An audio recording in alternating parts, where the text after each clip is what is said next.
какие эти люди, которые будут строить новое государство. Какой будет вот эта тетрадь, новая тетрадь таджиков, которые будут строить независимо, правда независимо свое государство. В моем представлении так все складывалось, что будто от русскоязычных таджикистанцев, живущих в России, будущее Таджикистана гораздо больше зависит. Это и есть будущее Таджикистана. Религиозные группы, атеисты, зардуштисты, там, не знаю, представители всех мировоззрений.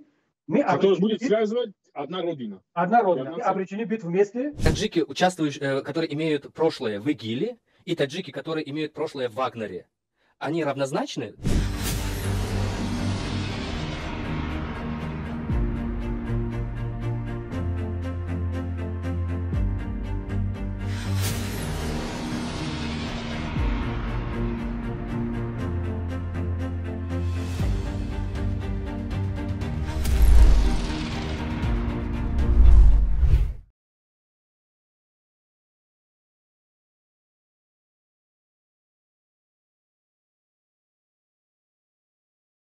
Ассаламу алейкум! Как радостно вас всех приветствовать, братья мои. Алейкум ассалам. Блин, на самом деле мы с Ахмаджоном, по-моему, год и 9 месяцев назад планировали такой диалог. Если помнишь, Ахмаджон, я тебе из Германии звонил, говорил, что Да. вот есть мысля такая, создать такую площадку, русскоязычную площадку, где мы могли бы на русском говорить. И я тебе тогда объяснил, почему русскоязычный контент важен сегодня для нас, потому что, ну, по сути говоря, нет таджикского вот спикера русскоязычного, почти что нету, да, а у нас почти, ну, около миллиона, по крайней мере, соотечественников живут в России, у них там дети и огромное количество.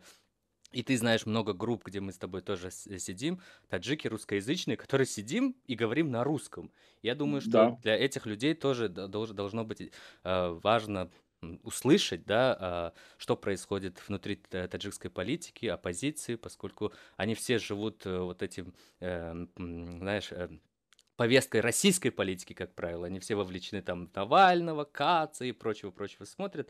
А про Таджикистан, как правило, все получается очень даже, ну, они таджикский контент, к сожалению, не Тем более потребляют. новому поколению, которое очень слабы в понимании таджикского языка.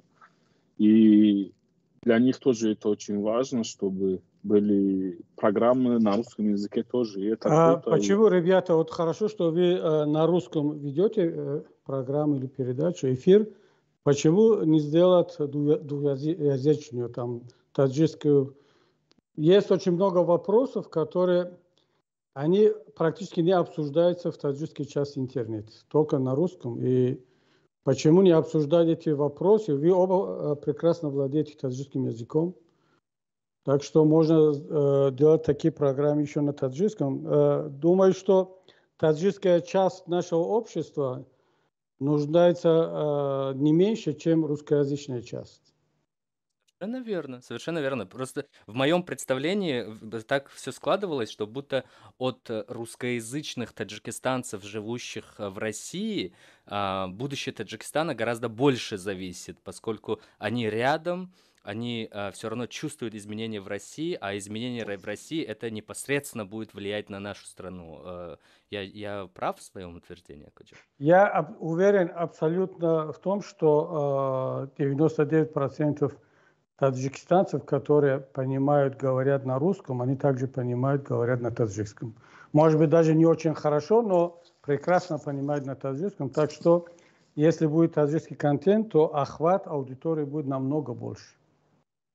В случае, Ахмаджон, вот, как раз это надо было чихнуть, чтобы этот самый, да, чтобы давайте тогда здесь сделаем закладку, что думаю, что на этой же базе, на базе клуба свободомыслия Таджикистана, мы организуем еще один канал, где будет все на таджикском, и также будут идти подкасты, и в перспективе будем еще нанимать сотрудников, которые классно говорят на таджикском, чтобы вели эту передачу без цензуры, и даже если там будут какие-то острые религиозные темы обсуждаться, пожалуйста, главное, чтобы не нарушали, что называется, общепринятые нормы цензуры, это как, ну, не материть и не оскорблять, да, я думаю, это будет важно. А сейчас сразу бомбочкой перейдем к самому важному, поскольку мы с вами 3 части проговорили о многом. Ахмаджон, я очень надеюсь, что ты смотрел эти 3 части. Все смотрел от начала до конца. Ну, хотя изначально мы планировали, что в каждом ты тоже будешь участвовать, ну, вот как видишь, не вышло. Но, тем не менее, хоть классно, что сейчас. Вот мы пришли к такому важному вопросу, которого, наверное, наиболее компетентный человек по этим вопросам — это господин Кабири, поскольку он все-таки столько лет был в таджикской политике, он знает все изнутри, всю эту кухню. Вот вопрос был в том, какие возможные варианты смены режима в Таджикистане существуют в ближайшей перспективе? Я сразу скажу, что через выборы или через создание какого-то переходного правительства на базе, на почве диалога, это уже не имеет перспективу абсолютно. Остается только переворот, неважно, это дворцовый переворот или с участием семьи, или без участия семьи, или революция. Другого выхода я просто не вижу. И, к сожалению, оба последних варианта, это вынужденные варианты, но они не самые желательные. Конечно, самый желательный вариант – это выборы, которого у нас нет, демократических выборов.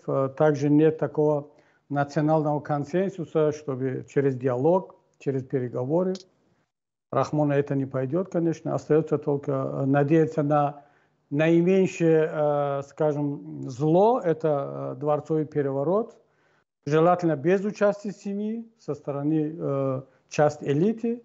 Но если даже не получится, в мире немало таких примеров, когда госпереворот или дворцовый переворот, оно совершается или с участием членов семьи, или исключительно со стороны членов семьи, без участия других.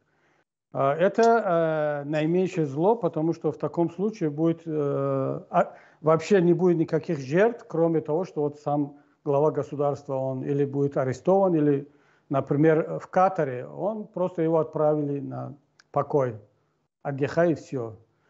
Были случаи, другие случаи, когда взяли, арестовали, а, к сожалению, иногда более трагические случаи были, когда убили главу государства. Или остается, если элита не решится на такой отважный шаг, тогда народу придется самому взяться за дело, и это уже революция. Взяться за дело. Интересно, вот мы как раз с Ахмаджоном это обсуждали вот в подкасте с ним, что ну, мы не детально проговорили, но вот у вас интересно спросить, если мы сейчас в стране нашей, внутри страны, только за требования политических свобод, либо просто за то, что мы хотим что-то говорить, нас сажают и нас в тюрьмах убивают, то можете ли вы сказать, что сейчас вооруженное сопротивление рахмонизму – это священное право каждого таджика?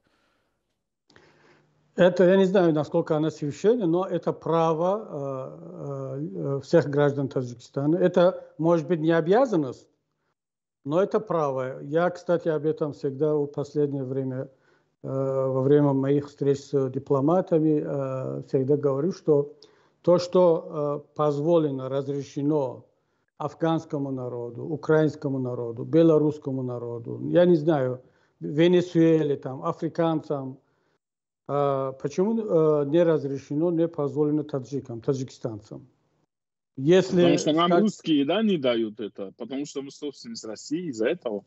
Ну, скажем так, если фронт национального сопротивления во главе Ахмадшаха Масуда борется против талибов, причем с оружием, они этого не скрывают, они сами говорят, что другого выхода нет, остается только вооруженный вариант, никто их не считает террористами. Если, как оно называется, российская вооруженная оппозиция, какой-то там добровольческий корпус, их никто не считает террористами, хотя они имеют оружие, они воюют против государства, которое признается со стороны западных государств, со стороны мирового сообщества, но никто их не считает террористами. Или любых других сил сопротивления по всему свету. Но если мусульмане, если таджики, например, берутся за оружие, никто не имеет права считать их террористами, потому что сама власть и сама ситуация, включая и международное сообщество, не оставляет таджикскому народу другого выхода, другого варианта. Но как менять власть, которая уже 30 лет, более 30 лет узурпировал все, что можно узурпировать, издевается над народом, превратил Таджикистан в самую слабое государство по всем параметрам в регионе, отнял у народа свободу экономическую, и политическую, и религиозную, вообще отрезал все свободы.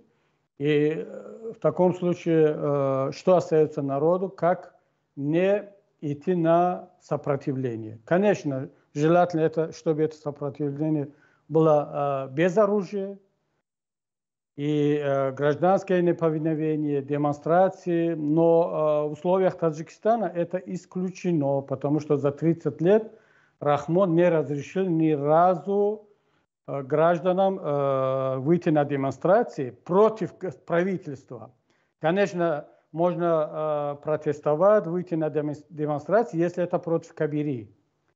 Возле моего дома, возле ОБСЕ, да, и возле западных посольств. Причем можно и без разрешения. Хотя закон требует, чтобы за 10 дней до этого надо получить разрешение. А в других случаях я лично сам 2 раза подписал письмо мэру города Душанбе Убайдулаеву с просьбой разрешить нам провести демонстрацию, митинг. Последний раз возле Минюста, когда они начали закрывать наши офисы. Но в обоих случаях нам не разрешили. Если представим, что есть уже такая, ну просто гипотетически, что есть уже такая группа, у которой есть определенное количество оружия, и они готовы отдать жизни, что называется, и пойти на эту борьбу.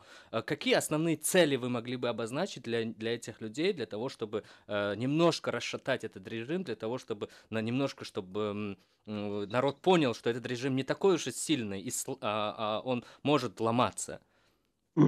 Первое, еще раз, самое главное, чтобы любая вооруженная группа, которая борется за справедливость против тирании, это, я уже сказал, что это ее право, тем более в Таджикистане, но ни в коем случае это оружие не должно быть направлено против мирных граждан, также против тех сотрудников государственных учреждений, которые напрямую не участвуют в, скажем, вооруженных действиях.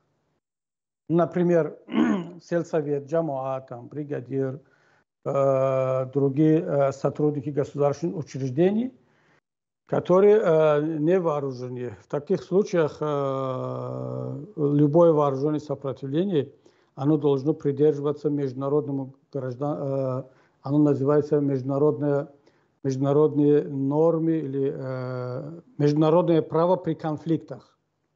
Есть такие нормы, и любая сила сопротивления должна придерживаться этих международных норм. Если они будут использовать это оружие против мирных граждан, против невооруженных людей, это уже терроризм, экстремизм, это уже военное преступление.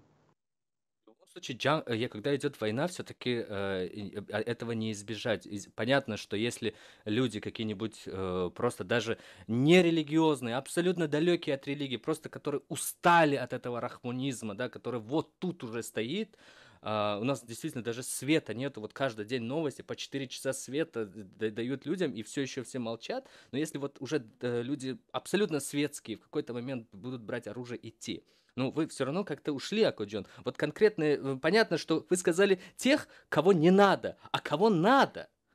Против кого вот оружие, вот, например, условно, представим, что я внутри Таджикистана, и у меня группа, вооруженная группа, гипотетически. И на кого мне в первую очередь нужно целиться, и куда мне идти для того, чтобы расшатать всю эту систему? Нет, прежде всего надо целиться на тех людей, которые они стреляют в безоружных людей. Например, как ты сказал, что люди уже вышли на улицу, они требуют справедливости, свои права, у них нет оружия, и власть использует против них оружие, стреляет, убивает. И в таком случае эти же граждане имеют право на самозащиту, И любой другой гражданин также имеет право прибегать к оружию для того, чтобы защищать протестующих, собственных граждан. И они, конечно, вполне имеют право стрелять против тех людей, которые убивают мирных граждан. Значит, происходящее на Памире, когда они безоружных людей расстреливали, это очевидно, открыто и ясно. Значит, те люди, можно начать борьбу прямо оттуда, с Памира, и ликвидировать тех людей, которые убивали безоружных, получается. Конечно, если бы на Памире появилась бы группа, как тогда, как и сейчас, чтобы с оружием в руках, чтобы у них была цель и задача защищать мирных граждан или отомстить за тех людей, которых убили противозаконно, то это их право. А для кое-кого, наверное, это уже обязанность. Не только право, но и для части молодежи, для части наших граждан, кто сможет сопротивляться злу, это уже обязанность, не только право. Если такое случится, вы готовы ли, какую помощь либо поддержку вы могли бы оказать таким людям? Я буду делать все, что в моих силах, в моих возможностях. Я сейчас не буду детализировать, но главное, вот сейчас свою задачу в чем я вижу. Я давно этим уже занимаюсь, я не скрываю. Я всегда говорю, что объясняю международному сообществу, что таджикский народ доведен до такого состояния, и никто не имеет права назвать таджиков, таджикистанцев, кто сопротивляется диктатуре, террористами, экстремистами, преступниками, если в какой-то день группа таджикистанцев от безысходности они вынуждены будут браться за оружие. Потому что, Шероз, Ахмад, давайте, чтобы ни у кого не возникло дополнительных вопросов, таджикский народ в лице таджикской оппозиции, в лице таджикских активистов, международных организаций, гражданского общества, мы прошли все инстанции. Мы прошли все этапы мирного дипломатического сопротивления с учетом всех международных норм. На уровне Комитета по правам человека ООН есть резолюция, есть решение комитета одно решение по 13 наших членов и другое решение есть по Махмадрузы Искандару, Зайд Саидову, Бузургмер, Йоров и так далее. Нет в мире ни одного другого государства, где, тем более что Таджикистан с 10 миллионов населения, где Комитет по правам человека ООН имеет столько решений по политзаключенным. Это только у нас в Таджикистане. Это заслуга отдельных ребят, отдельных, скажем, правозащитных организаций, но я оставляю в сторону лжескромность. Иногда надо об этом говорить. Здесь и заслуга наших ребят, таджикской оппозиции, чтобы мы довели эти дела, эти кейсы до Комитета по правам человека ООН, и есть резолюция. Но покажите мне, есть резолюция парламента ОБСЕ, Межпарламентской ассамблеи ОБСЕ, есть резолюция Европейского парламента, есть заявление многих международных организаций о том, что эти политзаключенные, они были осуждены незаконно. Власти Таджикистана должны их освободить немедленно, им возместить не только моральный, но и материальный ущерб. А таджикская власть не выполняет решения международных организаций, нарушает собственную конституцию и так далее. Мы в течение 10 лет ни разу не прибегали к оружию. Только мирные методы борьбы. Таджикский народ настолько устал, настолько разочаровался от таких методов, что они начинают уже критиковать нас.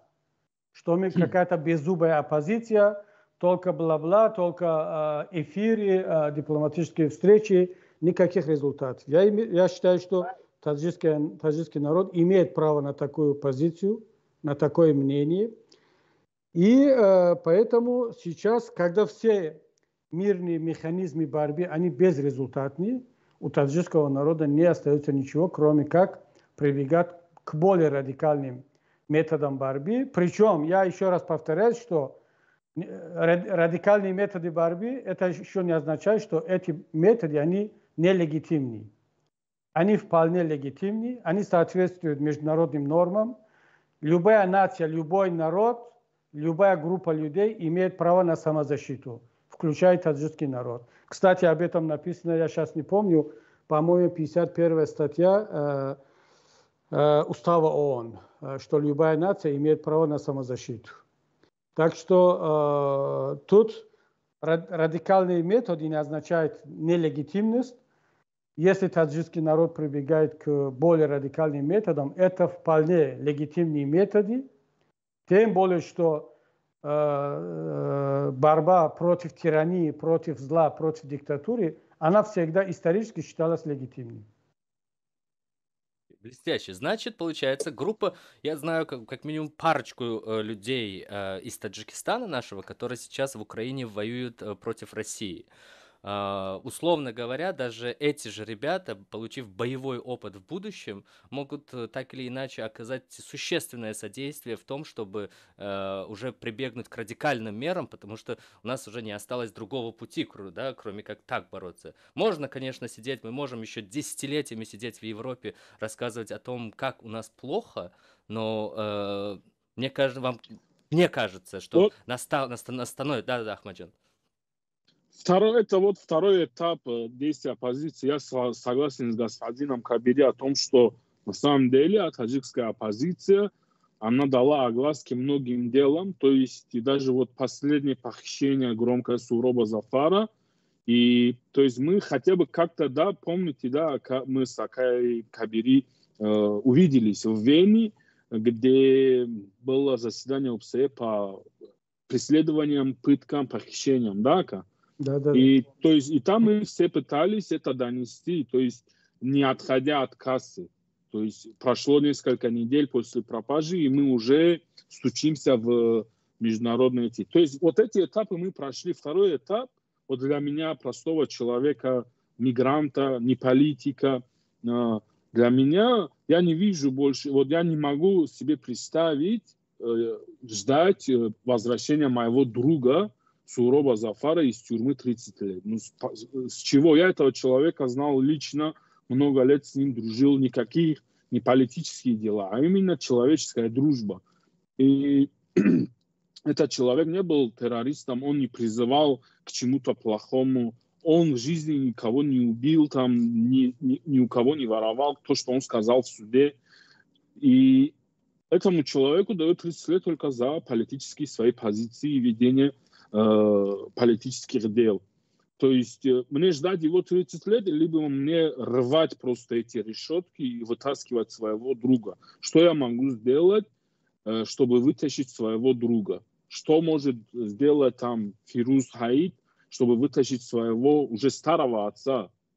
70 лет, если не ошибаюсь, уже почти Мохаммад Али Хаиту. Да, то есть, что этим людям делать?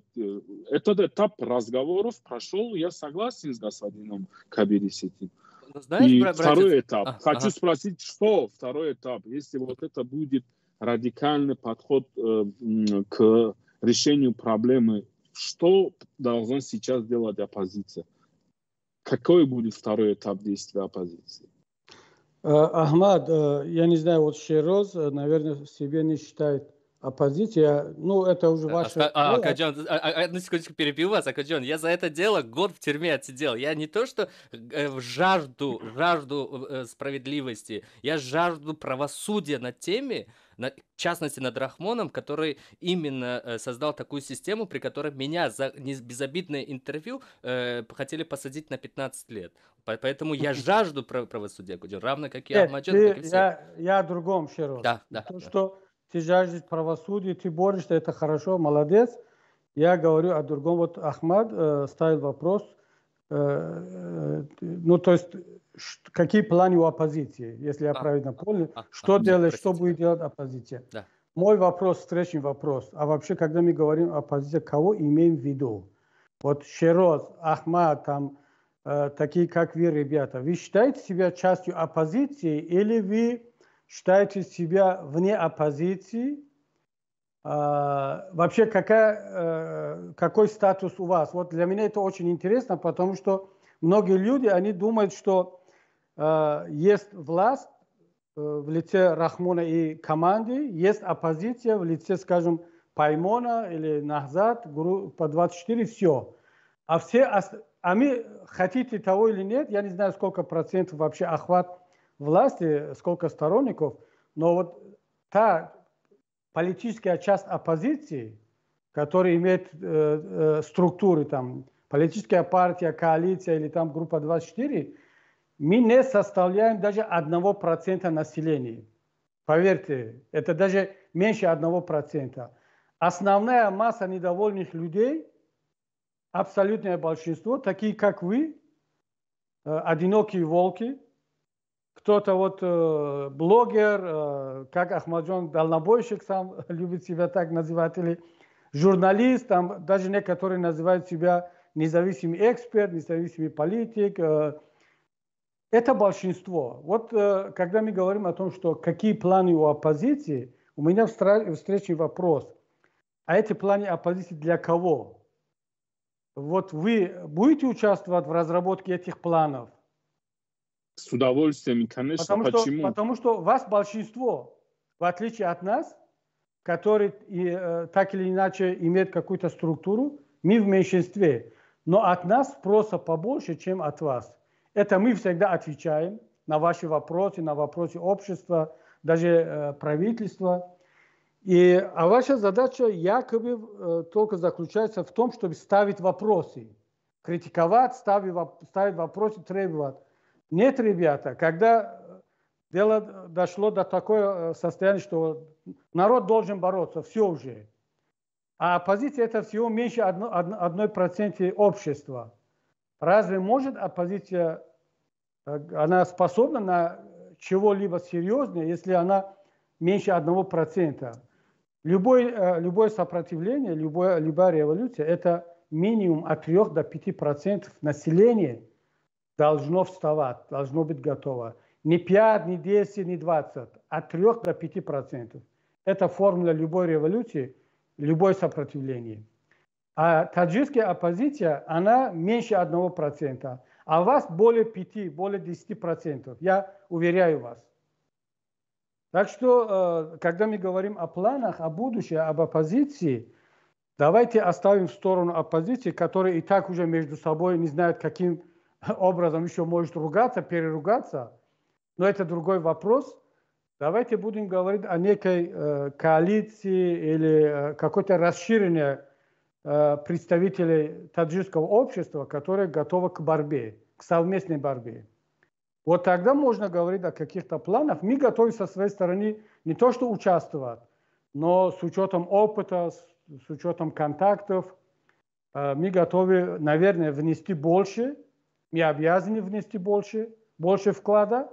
Но в данном случае я не скрываю, что мы нуждаемся в поддержке других слоев общества. Ахмаджон, вы правильно подметили, что больше спроса с вас, и вы также подчеркнули, что вы более организованы, у вас есть структура и так далее. Потому ваша задача, мне кажется, собрать вот это разрозненное сообщество, да, которое может называть себя по-разному, но так или иначе они есть оппозиция, да, и дать им конкретный ярлык, что, ребята, мы все делаем одно дело, и давайте организовываться. Ну вот потому, да. Да. Что бы ни получилось в Беларуси 2021, да, по-моему, когда сотни тысяч людей, вот это, то, что вы говорите, 3-5% вышли, но не оказалось даже не института, хотя бы организации, которая управляла и знала, что делать с этими 200-300 людьми. То есть из-за отсутствия такой силы, скажем, назовем его условно революционного комитета какого-то, потому что всех он пересажал, и запасного варианта не оказалось, то народ быстро все это протестное движение остановили, и все, уже 10-20 лет уже в Беларуси что-то подобное навряд ли возгорится.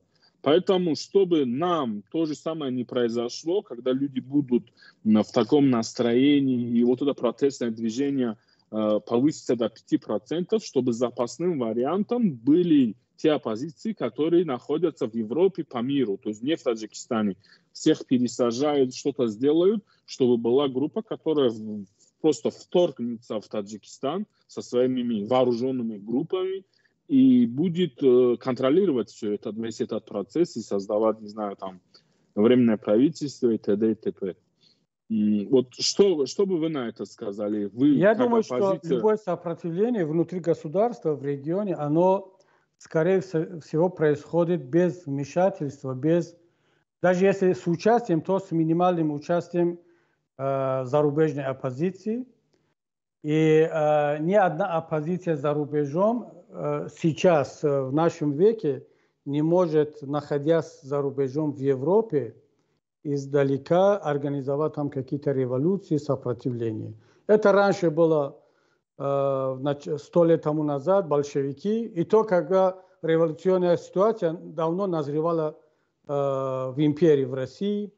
То же самое революционная ситуация назревала уже давно в Иране, и Аятолла Хомейни смог из Парижа просто координировать действия оппозиции. Но сейчас опыт последних революций показал, что такое сопротивление, оно возможно со стороны людей, которые находятся в стране, или, по крайней мере, в регионе. Если сам народ не готов к изменениям, к революции, к сопротивлению, поверьте мне, ребята, отсюда ни один гений, он просто не может организовать такое сопротивление, даже если он 100 раз будет там по интернету призывать. Ну, у нас же опыт есть в 2014 году. Народ просто не вышел, потому что сказал, что а что вы, ребята, сидите там за рубежом, почему я должен выходить? Это раньше было, что вот формула революции, кто-то, я не помню, кто сказал, что революцию придумывают или организуют гении, реализуют фанатики, а результатами пользуются проходимцы. Да. То есть это классическая формула революции. Но кто-то хотел стать гением, сидеть за рубежом, а вот мы, находящиеся тогда в стране, фанатики, должны были реализовать эту революцию, а потом кто будет пользоваться... Романтики, да. Да, романтики, да, вот они выдали нам роль фанатиков, там, так, массовки. И кто потом пользовался результатами этой революции, непонятно. Нет, сегодняшний народ это уже не тот. Все, вот этот процесс глобализации всех научил, что, ребята, вот кто хочет совершить революцию, он должен быть здесь, на месте.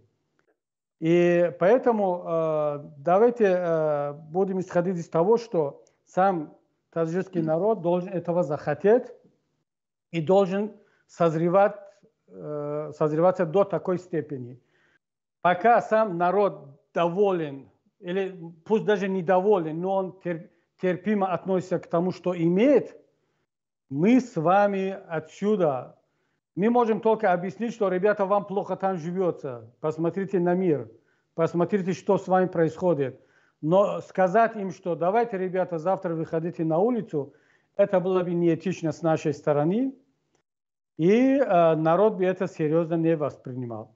И очень важный момент, ребята, Рахмон, вот хотим того или нет, нравится он нам или нет, Рахмону удалось все-таки довести до минимума, вообще, не то что до минимума, ниже плинтуса довести потребность таджикского народа к свободе, к хорошей жизни. У любого человека, у любого народа есть шкала потребностей, есть какие-то внутренние, духовные, экономические, финансовые потребности. Например, если в Европе не будет хватать там, не знаю, денег на какие-то там, не то что на питание, на театр, на достойную жизнь, на отпуск 2 или 3 раза в год где-то в Азию, там, Латинскую Америку, он будет протестовать, он будет требовать от властей хорошей зарплаты, рабочие места и так далее. Меняет правительство. Это потребность. Если власть, скажем, блокирует какие-то сайты, народ выходит на митинги, на демонстрации сменяет власть. Потому что есть потребность к свободе, есть потребность к интернету, к свободной СМИ и так далее. У таджикского народа нет такой потребности. Рахмон, он создал такую ситуацию, что единственная потребность таджикского народа – это не оказаться в тюрьме. Вот я прохожу мимо тюрьмы, в котором сидит мой сын, мой брат, там, мой отец, мой муж. То, что я за пределами этих стен, это уже хорошо для таджикского народа. Потому что он говорит, что я мог бы оказаться на его месте. А как, Рахмону удалось довести до минимума потребность, а таджикский народ сейчас не думает о революции. Он думает о том, чтобы как бы не оказаться по ту сторону тюремных Гудзон, вы стен. совершенно правы. Вы совершенно правы. Вы говорите о людях, которые внутри нашей страны, но я же вижу наших соотечественников, которые большинство живут в России. И когда вот протестный потенциал, когда в России нарастает, да, когда даже проходили вот эти митинги, организованные Навальным, да, даже тогда я чувствовал, как некоторые таджики даже вдохновлялись этим. Даже у нас есть живой пример, да, два наших соотечественника, там один, который пластиковый стаканчик кинул в полицейского. Самаридин Раджабов. Да, его посадили, да, и вот наш герой наш, Саша Печенин, кстати, о нем скажем, да, что уже вот это уже какие-то сигналы того, что наши люди больше учатся больше от российского общества. А в российском обществе сейчас назревает этот протест. И вот я, по моим прогнозам, может, скорее всего, я дилетант, я не могу там точно сказать, но плюс-минус я чувствую, и, наверное, вы тоже чувствуете, что российское общество как раз созревает. И плюс ко всему, из России массово депортируют таджиков, и так к таджикам относятся. И люди, один раз поехавшие в Россию, вкусившие другую жизнь, более там, понятно, чуть больше свободы, да, в России чуть больше свободы, чем в Таджикистане, это абсурдно, да, но, к сожалению, так оно и есть. Они, вкусив это, вернувшись домой, эти люди ведь самый главный такой, вот именно таран, который будут двигать всем этим. Вот и в России все это назревает, и вот-вот оно может наступить. Вам так не кажется, что это идет? В отличие от тебя, Широз, мне не кажется, что таджики, которые работают, живут в России, они привыкли к свободе, они вкусили эту свободу, у них есть опыт. Большинство из них работает где-то в подвалах, где-то на стройках, там, где... Да, может быть, там нет цензуры, нет блокировки интернета, максимум, что они имели. Но они видели таких же милиционеров, сотрудников ФМС, таких же бюрократов, чиновников, которые берут у них в России взятки. То есть таджик, который живет в Таджикистане или живет в России, он не видит большую разницу. Поэтому сказать, что таджики, которые вернулись из России, они уже другие, они готовы к каким-то изменениям. Даже русский народ, которые жили и живут в более лучших условиях, чем мигранты, они сейчас не готовы к революциям, хотя их тоже отправляют на фронт против Украины. И если русские терпят такое беззаконие у себя и нарастающую диктатуру, авторитаризм в России, как мы можем с вами надеяться на то, что таджики, которые там живут, они уже готовы к тому, чтобы менять или требовать хотя бы в Таджикистане чего-либо? Да, таджики, которые живут, работают в Европе, хотя бы в Турции, хотя бы в Южной Корее, они, когда возвращаясь домой, если они увидят, что что-то там не так, максимум, на что они готовы, еще раз поехать обратно в Европу или в Турцию, или в Южную Корею.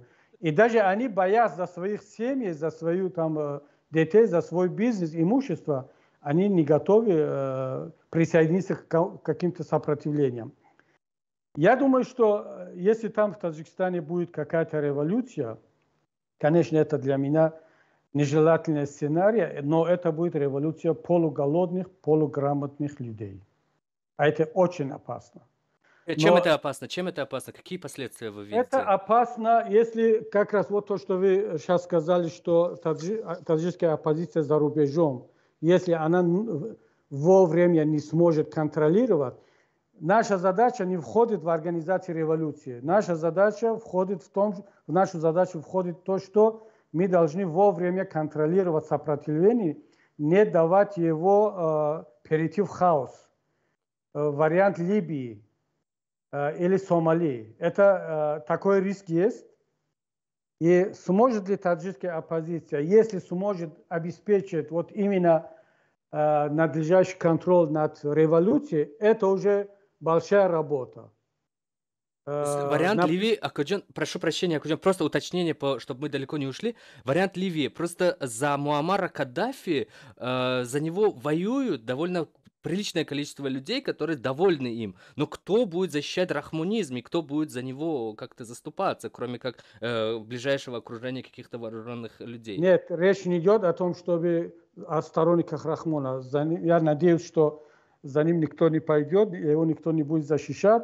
Речь идет о том, что те группы, которые участвовали в революции, в сопротивлении, каждый из них будет считать, что его заслуга больше, чем у другой группы, и он имеет право на какие-то льготы, скажем так, на более большой кусок пирога, общего пирога, и тут начнется разборки между революционерами. Это очень самый опасный сценарий, именно этот. И поэтому я всегда говорю, что если таджикская оппозиция или та группа, которая берет на себя руководство революционным движением, у нее должна хватить и ума, и способностей, и самое главное, жестких действий не против народа, даже не против сторонников Рахмона, а жесткие действия против революционеров. Если они станут нарушать какие-то порядки, будут действовать так, чтобы идти вразрез с целями и задачами революции. А такая опасность всегда есть. Если, условно скажем, люди, организованная группа пойдет свергать Рахмона вооруженная, но с идеалами построения исламского государства в Таджикистане, то таких людей вы также поддержите? Вот как раз здесь и кроется та опасность, о которой я говорю, что наша оппозиция сегодня состоит не только из религиозных групп, но и светских групп, или групп, которые, например, вот мы считаем себя мусульманами, религиозной группой, но мы согласны с тем, чтобы Таджикистан должен быть демократическим правовым государством. Но есть такие группы, которые не согласны с этим. Они хотят введения шариата. Они говорят, что а за что мы боролись столько лет, если не будем вести шариат? Какая разница между демократией Рахмона или демократией Кабири? Потому что они думают, что Рахмон тоже демократ, поскольку его партия называется Народно-демократической партией, и сегодняшняя конституция называется демократической конституцией. Они думают, что это и есть демократия. А наоборот, часть светского общества думает, что шариат, исламское правление, это ИГИЛ, это Даиш. Почему? Потому что они себя называли исламской группой. Вот такое понимание шариата и вот такое понимание демократии. Есть группы светские, они считают, что даже есть такие более радикальные светские группы, которые абсолютно исключают участие религиозных групп в политике. И такие есть. Так что я боюсь, что вот этот разброс во взглядах, в идеях, оно создает как раз те риски, о которых я говорю. Было бы очень желательно, очень хорошо, буквально сейчас, еще до того, как говорить с народом о революции, о каких-то высоких целях, таджикская оппозиция с участием всех сегментов, всех элементов, чтобы, по крайней мере, мы смогли бы поговорить друг с другом. Вы знаете, в чем наша беда, даже наша трагедия? Я даже не говорю о тех ребят, которые находятся в регионе. Даже оппозиционеры, таджикская оппозиция в Европе не способны сесть за стол, за Дастархан, поговорить о каких-то общих вопросах. Вот в чем наша проблема.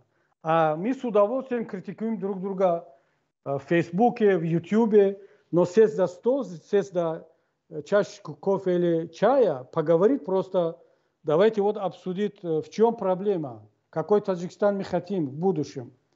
Даже они не способны об этом говорить. Ахмаджон то, что только что сказал, что мы встретились в Вене, он с таким же энтузиазмом сказал, что вот сейчас я пойду по Европе, там буду встречаться со всеми. Я не знаю, потом мы больше не говорили, какой был результат. Но тогда я ему сказал, что это хорошее начало. Я надеюсь, но я не уверен, что таджикская оппозиция, она готова сесть за стол.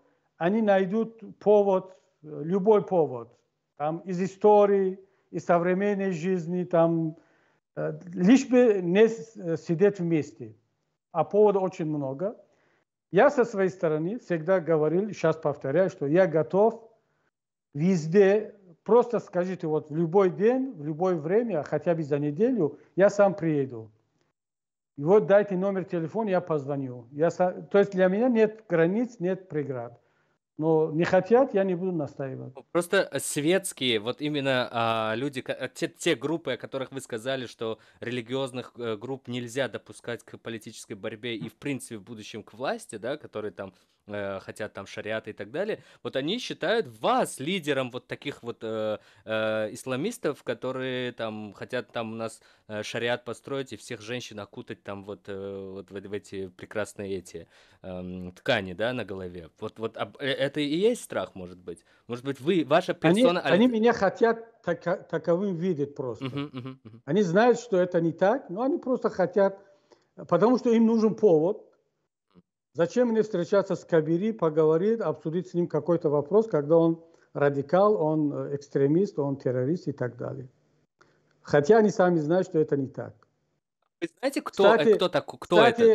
Широт, кстати, да. Вот те же радикали как раз меня и обвиняют в том, что я либерал, я демократ, я больше националист, чем исламский политик. Так что обе стороны, у них достаточно, скажем, против меня достаточно улик, но не хотят, не надо. Но я со своей стороны готов встречаться с любым.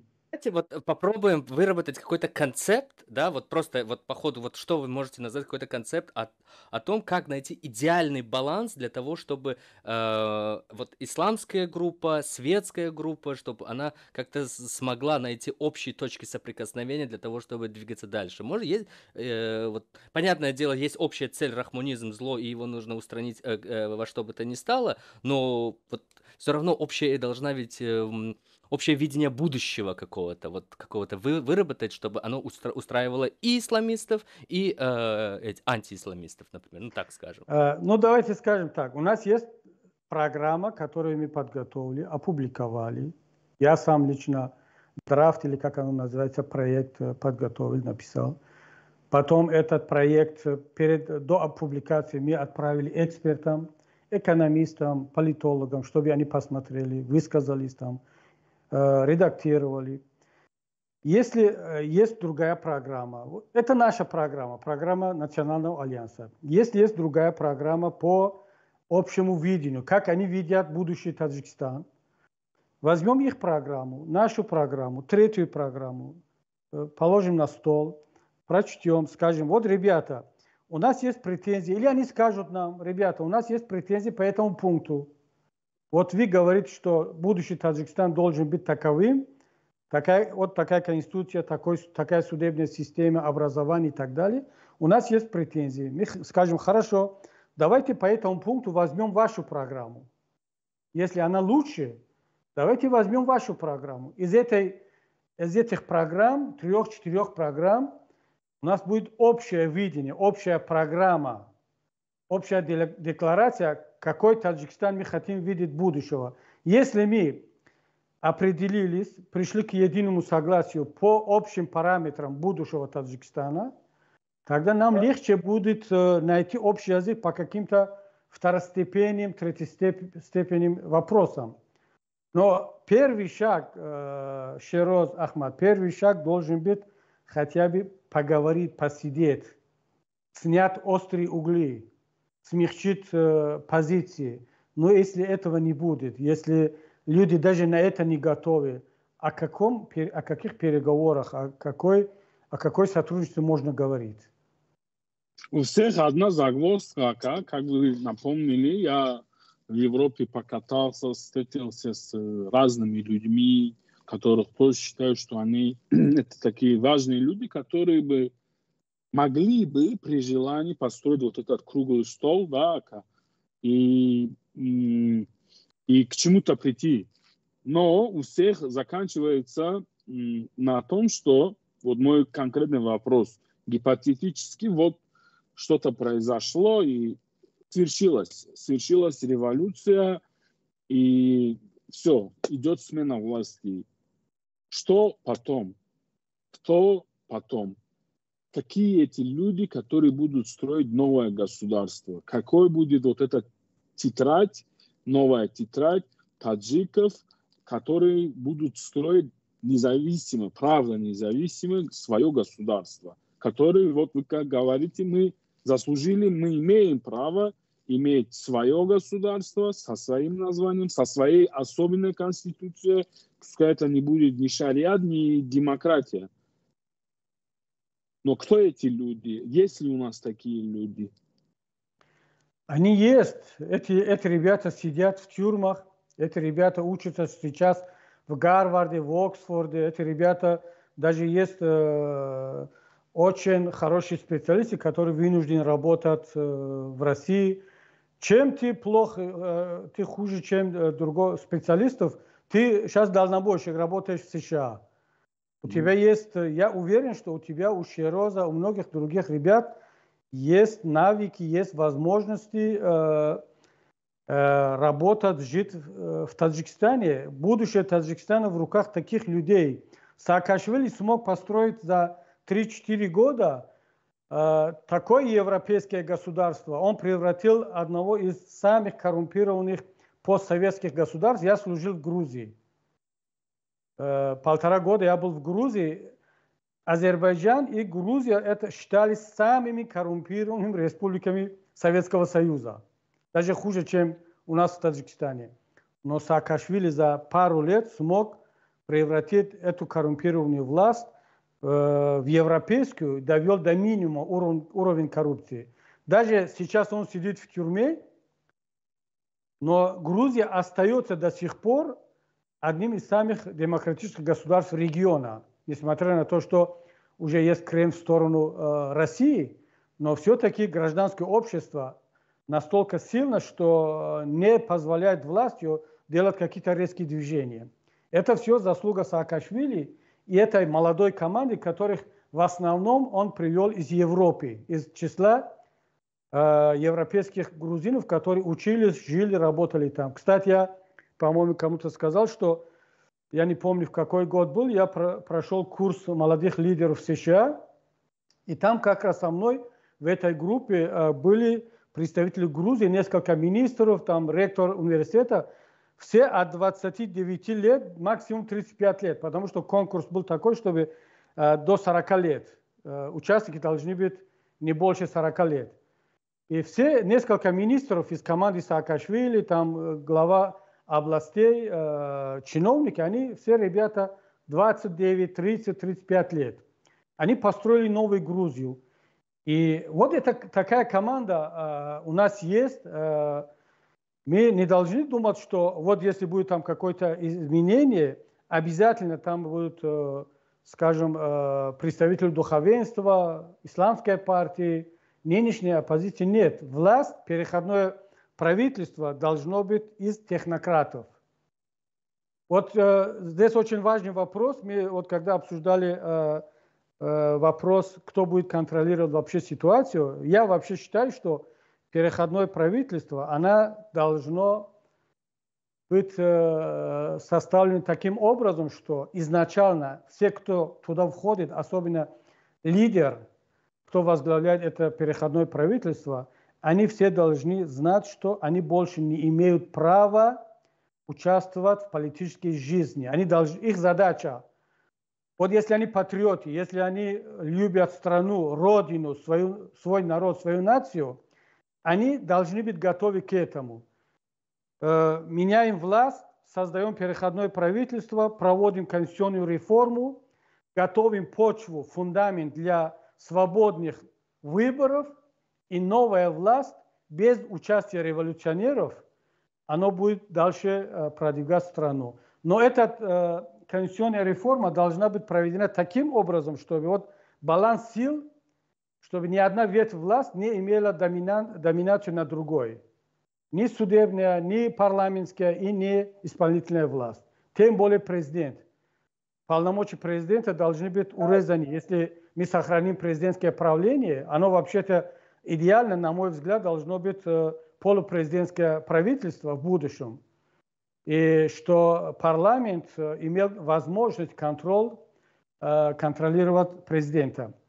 Но если это будет, мы сохраним пост президента, а есть даже другой вариант, что будет просто премьер-министр.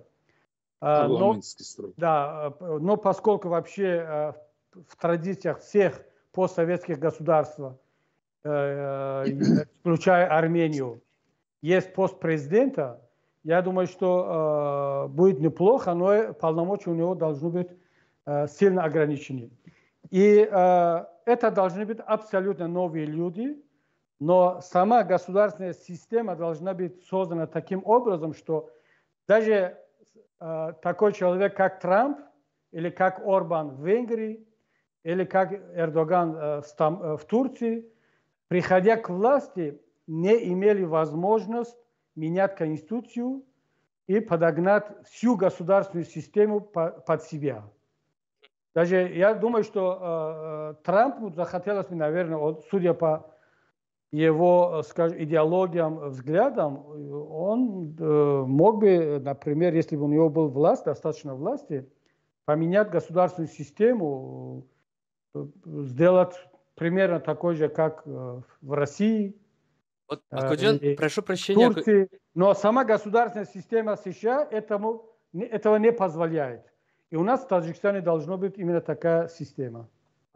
Значит, это классно все звучит, это должно быть так, как правильно, но наиболее на данный момент получается мощная, военизированная, организованная группа людей, которые готовы противостоять режиму Рахмону, они находятся в Сирии. Их уже весь мир считает террористами.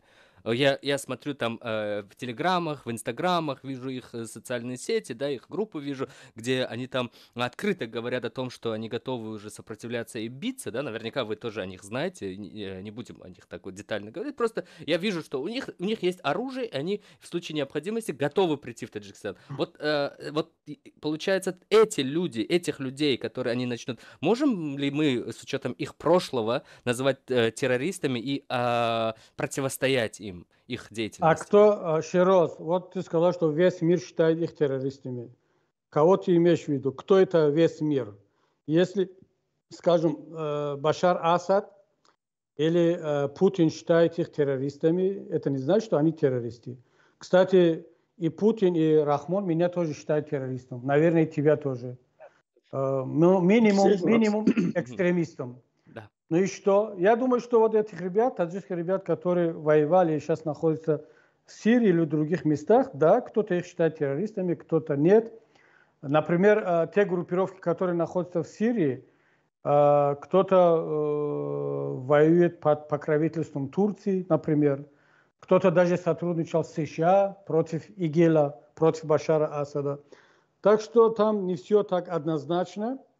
И главное, чтобы мы их как считаем, не то, что Рахмон как их называет. Вот мы с вами считаем их частью таджикского общества и считаем, что эти ребята тоже имеют право на родину, и сама ситуация вынудила их поехать туда, в Сирию, там, в Афганистан или в другие края.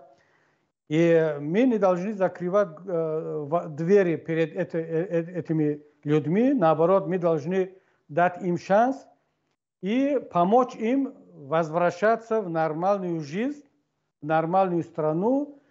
И я думаю, что многие готовы к этому, потому что они уже имеют опыт не только боевых действий, они имеют опыт и политической борьбы, Они многие поняли свою ошибку, они поняли, что те лозунги, которые были у ИГИЛ, у других радикальных вооруженных групп, они не соответствуют действительности. Они остаются лозунгами. Их реализовать в жизни не то, что сложно, иногда невозможно. Поэтому надо побольше с ними пообщаться, и надо помочь им, чтобы они тоже поняли, что вот та другая часть общества, светская часть общества, они не враги ислама. Они не против того, чтобы религиозные группы, мусульмане тоже жили, имели право в Таджикистане. Но это уже ваша задача. Вот, Широз, с вашими такими радикальными антиисламскими взглядами, не только у тебя лично, но и у других ваших коллег, конечно, толерантное общество в Таджикистане не построишь. Потому что ваш радикализм дает обратный эффект и вызывает обратный радикализм со стороны религиозных групп. Вот тут я хотел, Акоджон, пользуясь возможностью, да, и с учетом того, что ваш политический багаж дает моему каналу большой импульс, и действительно признаться и принести искренние извинения, кого я действительно оскорбил за их религиозные взгляды, это действительно неприемлемо. Мне стыдно, мне сейчас стыдно, я расту над собой. Я могу сейчас оправдаться тем, что вот я что-то пишу свою мысль, меня оскорбляют, и я даю ответную реакцию, да, чтобы... И также я придумал для себя такое оправдание, что я ходячее испытание толерантности либо терпимости людей, но иногда, да, я знаю, что я перегибаю палку, и со своей стороны, и те, кто меня знают, и те, которые со мной вместе идут, я искренне прошу прощения у всех мусульман и думаю, что в перспективе, в будущем мы прекратим такую работу, прекратим всякие там рода карикатуры, там оскорбительные комментарии и тому подобное.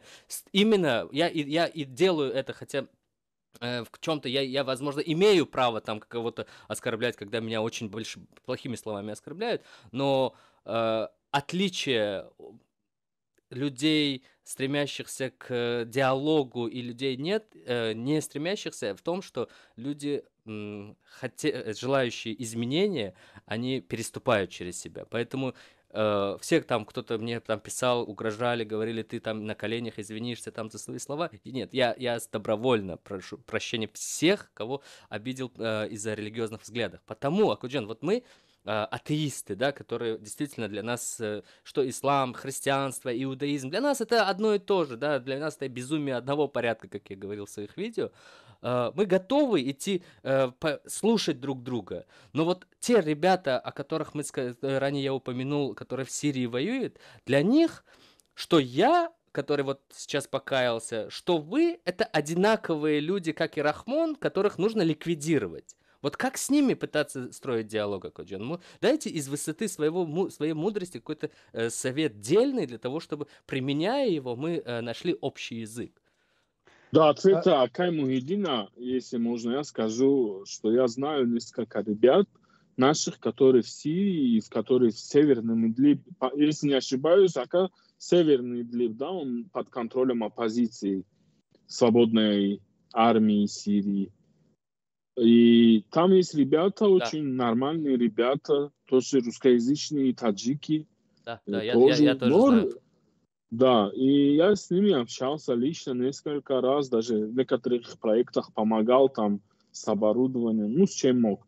И чтобы они вели вот эту блогерскую деятельность, лично мне интересно наблюдать за нашими ребятами, которые ходят под бомбами российскими в Сирии и пытаются донести истину людям, что люди, мы никакие не террористы, мы пытаемся построить свое общество, свое государство восстановить, а нас бомбят русскими ракетами, русскими бомбами. Вот смотрите, вот это правда.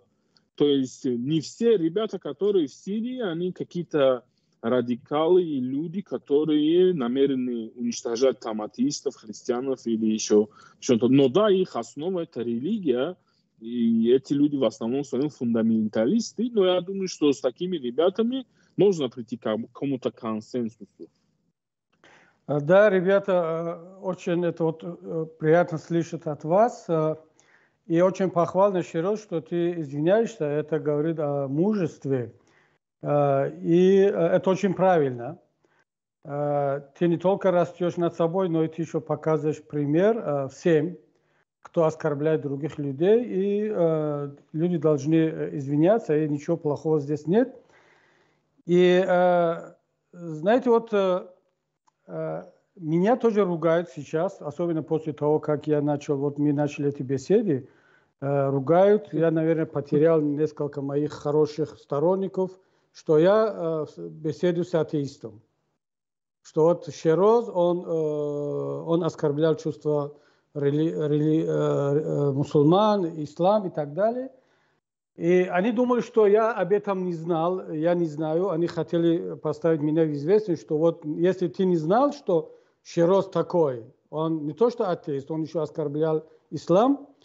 И поэтому, если не знал, то ничего. Но теперь ты знаешь, поэтому прекрати с ним общаться. Если не прекратишь, то значит ты тоже такой же, не оставить тебя. Но я намеренно сказал, что, ребята, даже если это жаль, что вы оставляете меня, вы больше не будете меня поддерживать. И более того, некоторые начали грозить, что будут работать против меня.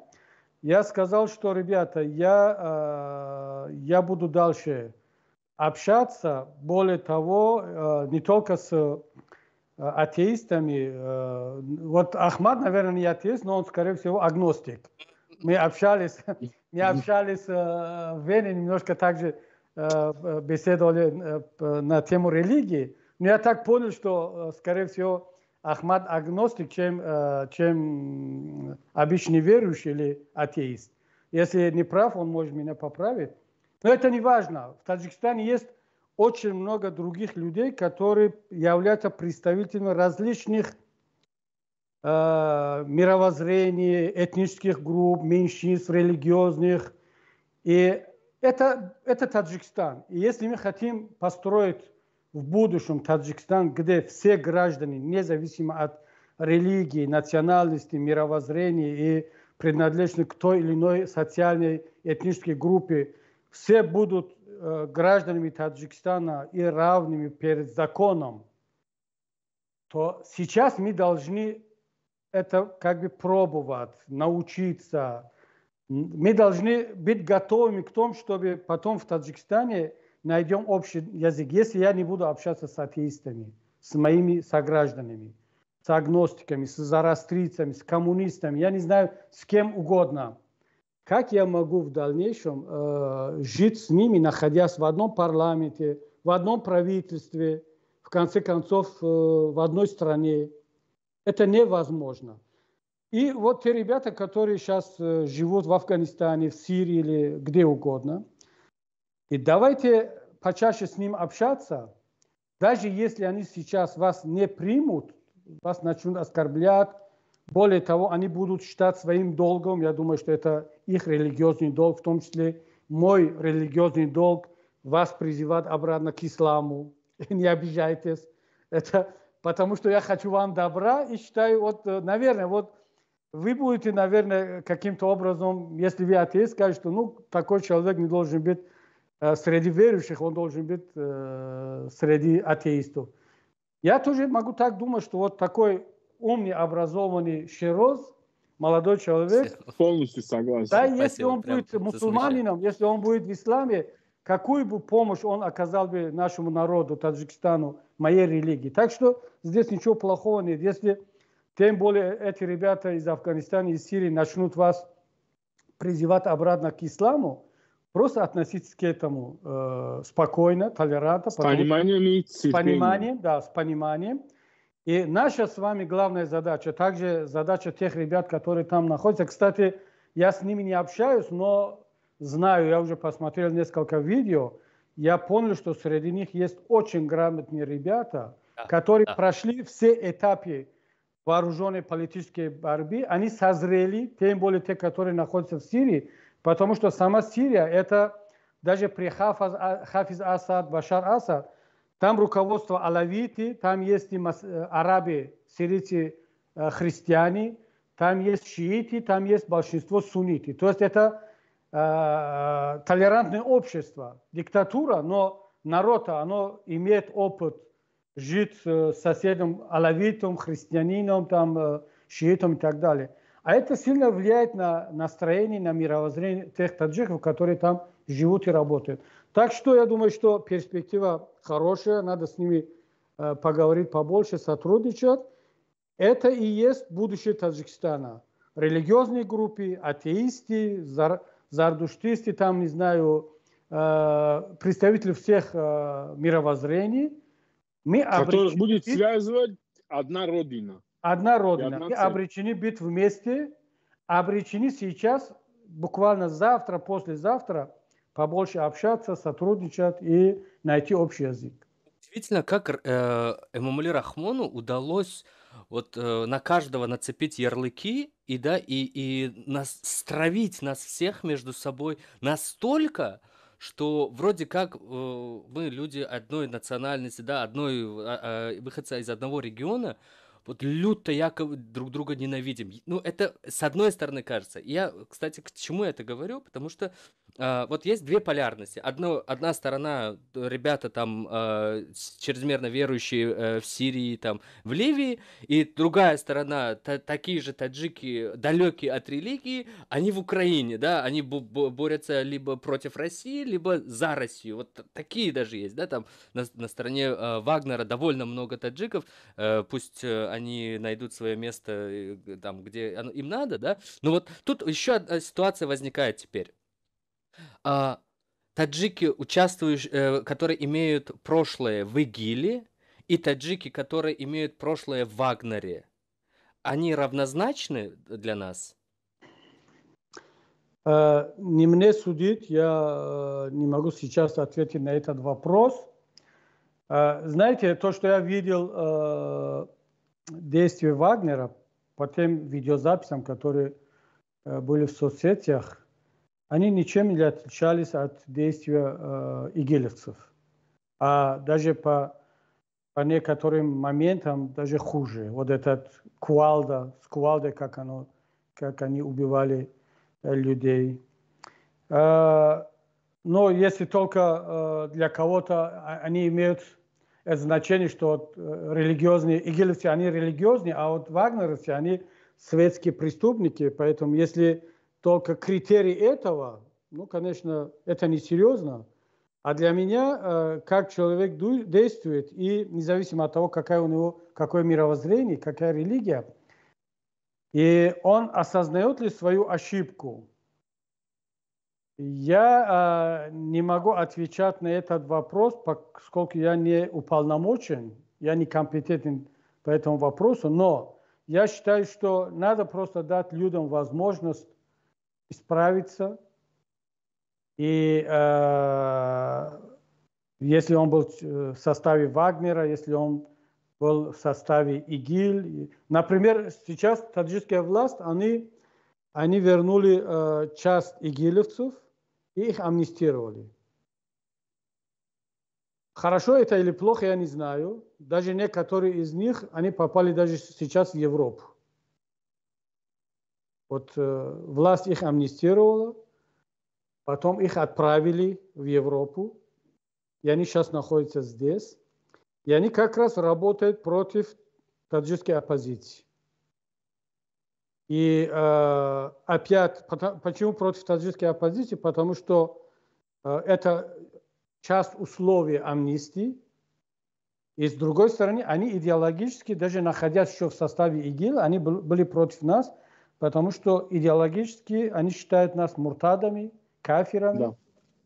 И всю вот оппозицию они так считают. Да, соединение двух взрывоопасных элементов, оно создает такое взрывное идеологическое состояние, работает на власть, на таджикскую власть, считает Рахмона своим улил-амром, потому что по их идеологии, особенно часто идеологии мадхалитов, они считают любого диктатора, любого правителя улил-амром, и выступить против него – это грех.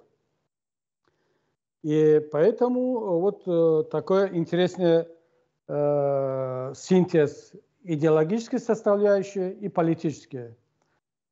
Поэтому, но это маленькая группа, а основную группу, наверное, и вагнеровцев, и игилевцев, и других ребят в других группах, надо просто дать им возможность исправить свои ошибки и принимать реальность, что Таджикистан в будущем должно быть такое государство, где все граждане имеют равные права, и ни одна группа, даже самая религиозная группа, не имеет права на какие-то доминирующие позиции. Если они этого признают, они готовы к этому, почему нет? Те, которые не готовы и готовы исключительно только видеть Таджикистан шариатским государством, то с ними тогда разговор короткий, их тоже в Нет, ликвидацию. вот еще раз. Если человек просто не примет светский строй, демократический строй, скажет, что я сторонник шариата, это не преступление. Кто сказал, что сторонники шариата, они должны нести наказание только за то, что они сторонники шариата? В Европе очень много людей, граждан, которые сторонники создания монархии, например. То есть они говорят, что надо избавиться от национальных государств, надо восстановить монархию, менять конституционный строй. Или в России многие считают, что надо вернуться к монархии, что из-за этого их будут сажать, что ли? Если человек скажет, что я сторонник шариата, но при этом он не нарушает законы, он не действует против незаконными методами против государства, почему мы должны наказать их за то, что они сторонники шариата? Почему мы не наказываем сейчас людей, которые за восстановление Советского Союза? А призывать к восстановлению Советского Союза – это призывать к антиконституционным действиям, потому что наша Конституция предусматривает, что Таджикистан независимое государство, и любое изменение государственного строя – это преступление. А почему люди в социальных сетях, сторонники Рахмона, они призывают за восстановление Советского Союза, значит, они против независимости Таджикистана, против конституционного строя. Никто за это их не арестует. Ну, избирательное право, да, у нас. Да, а почему кто-то сказал, что я сторонник халифата, я сторонник шариата, я сторонник того, чтобы Центральная Азия стала единым государством? Почему мы... Мачон то же самое говорит, кстати, да. Великий Хурасан. Великий Хурасан. Хорошо, вот Великий Хурасан. Кстати, призывы к созданию великого единого Хурасана тоже не соответствуют нынешним конституционным нормам.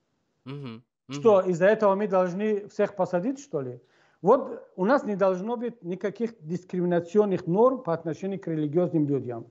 Я этого не понимаю. Если человек призывает к халифату, его надо посадить, потому что он, как будто халифат это нечто преступное. Халифат это наша история, это часть нашей истории. А кто сказал, что если будет какая-то некая общность в Центральной Азии или в исламском мире, это будет называться халифатом, но это при этом будет, скажем, как Евросоюз. Ну, как оно называется, этот британский, если кто знает, вот те государства, которые когда-то входили в Британскую империю, они создали потом некое союз сотрудничества, Commonwealth, по-английски называется Commonwealth, британский Commonwealth. Никто же их не объявляет преступником. Да, Каджан, конечно, но простите, пожалуйста, тут есть одна маленькая ремарочка, например.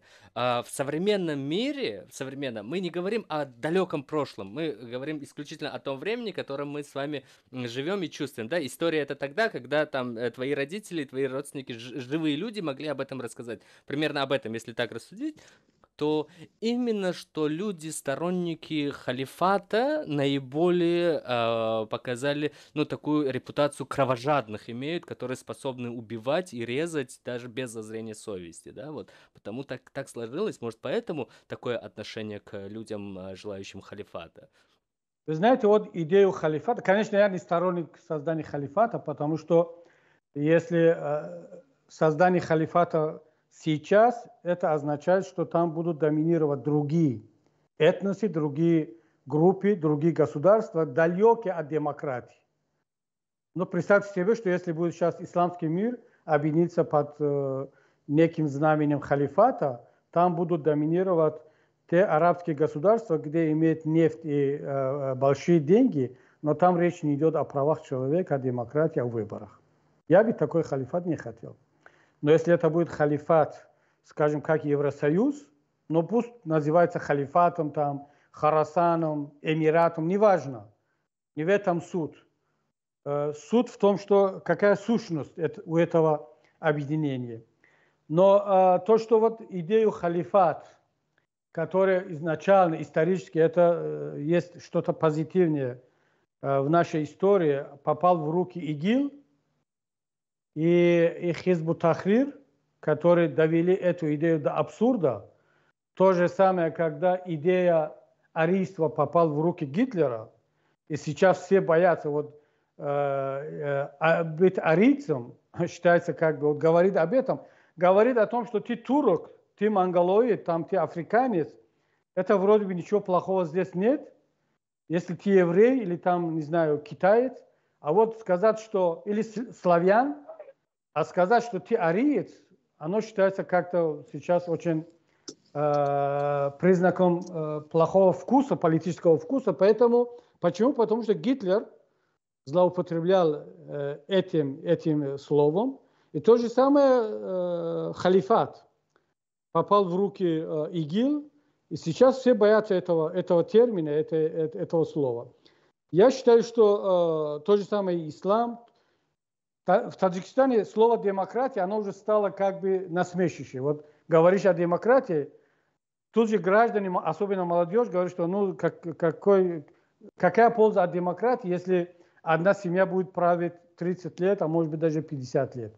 Эмомали Шарипович, наш горячо любимый, он просто опорочил, просто осквернил это слово. Как этот любимчик Ахмаджона, господин Атавулоев говорил, ведь, да, это его цитата была, что демократия, после развала Совка, демократия пришла в наш край в виде красивой женщины, мы ее изнасиловали и сделали канизак, да, вот примерно в таком речи он говорил, он прав в этом, конечно. Но вот рассуждая о будущем Таджикистана, о будущих преобразованиях и революции, знаете, возникает такое впечатление, что это настолько сложная история, как общий Таджикистан, демократический Таджикистан, и вот мне, как, допустим, жителю Худжанда, давайте сейчас перейдем к сепаратизму немножко, мне, жителю Худжанда, такой возникает мысль, а зачем нам, сагдийцам, например, быть в компании вот со всем Таджикистаном? Нам ведь проще отделиться и, условно говоря, стать частью Узбекистана, да, и все равно так или иначе мы сохраним свою идентичность. Как Самарканд, Бухара, там, да, так или иначе там таджики живут, и нормально. И тот же стать такой же частью Узбекистана, где более-менее нормально, и есть огромные предпосылки к тому, что Узбекистан в ближайшие там 10 лет, он будет преобразовываться и демократизироваться. Вот что вы на это скажете, Акочан? Потому что это примерно жарких, знаете, такой дискуссионный вопрос между мной и Ахмаджоном, да? Он знает почему. Знаешь, Широз, сепаратизм возникает там, где человек, гражданин, чувствует себя ущемленным. И гражданин или одна группа, социальная группа, национальная группа, этническая, религиозная группа. Мы должны создать такое государство, где не только граждане Таджикистана, да и граждане других государств, прежде всего таджики, которые живут за пределами Таджикистана, они мечтали о том, чтобы присоединиться к Таджикистану или получить паспорт Таджикистана. Сейчас, наверное, только афганские таджики, и то по каким-то техническим политическим причинам, они готовы получать таджикский паспорт. Главное, чтобы иметь какой-то документ, попасть в Европу. Не более того. И они тут же порвут эти таджикские паспорта и получают статус беженца. В таком случае я не исключаю, что у кого-то возникает желание, например, жители Сагдийской области, Памира, о каких-то сепаратистских взглядах, там, возникают такие мысли. Но вот я знаю, что ты просто этим вопросом просто провоцируешь. На самом деле у тебя нет никакого желания, скажем так, создать какое-то сепаратистское движение. У тебя просто нет такого желания. Нет, Акоджан, у меня нету. Просто я к чему это сказал? Когда я понял. Да, я понял. Поэтому, представь себе, что Широз сейчас, до начала украинской войны, по данным Генерального консульства России при МИД Российской Федерации, ежедневно 410 таджикских граждан получали российское гражданство. Это ежедневно. Теперь считай, сколько будет за год. А после начала украинской войны цифра выросла до 600. Почему? Потому что появилось окошко более легко подписать контракт и получить российское гражданство. Таджикские граждане оставляют родину, приобретают гражданство другой страны, которая находится в состоянии войны и под санкциями. Даже под санкциями в состоянии войны для таджикских граждан намного лучше, чем собственная страна. Это о чем говорит? Это скрытый сепаратизм.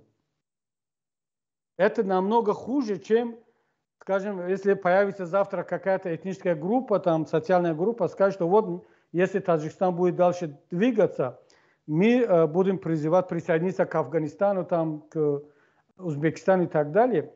Я считаю, что это не меньше зла, чем, или не больше зла, чем вот та тенденция, которую мы имеем сейчас. А кто получает российское гражданство? Это более образованная часть населения, которые более-менее хорошо знают русский язык, специалисты и так далее. И поэтому, когда речь идет о сепаратизме, если возникает такая проблема, я считаю виноватым прежде всего Рахмона, потому что он именно создал такую ситуацию, в которой граждане Таджикистана готовы покидать родину.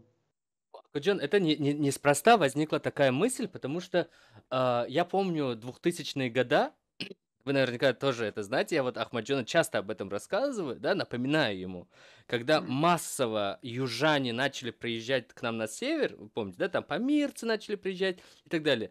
Мы в каком-то роде почувствовали себя в роли москвичей, когда массово из Центральной Азии начали приезжать, когда они возмущались, да это люди другой культуры, да они так делают, да они так. Вот то же самое.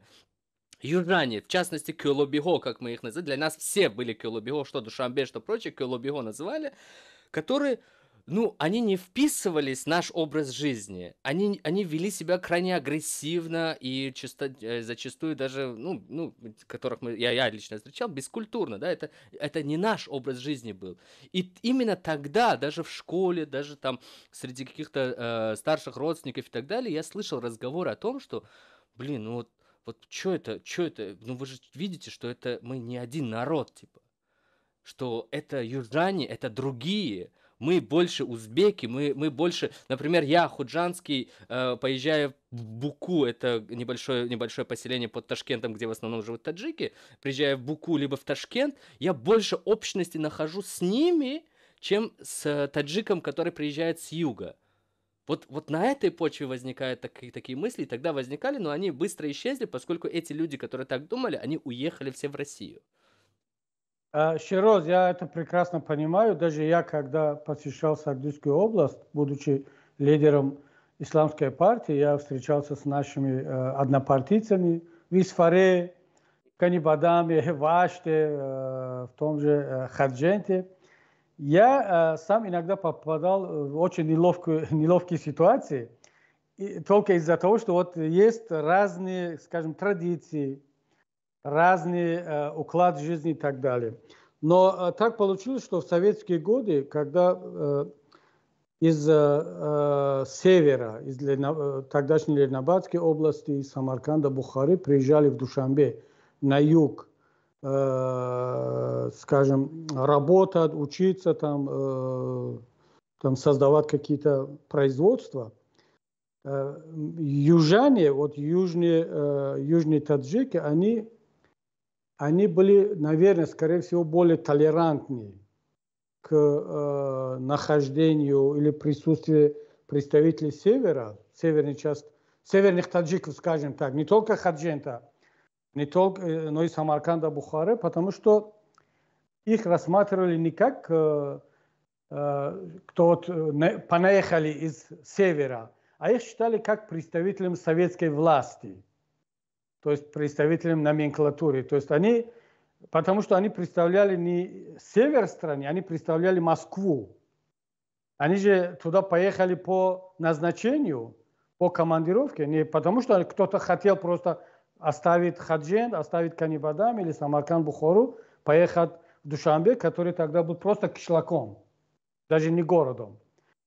Но их отправили туда как более образованных таджиков, граждан Советского Союза.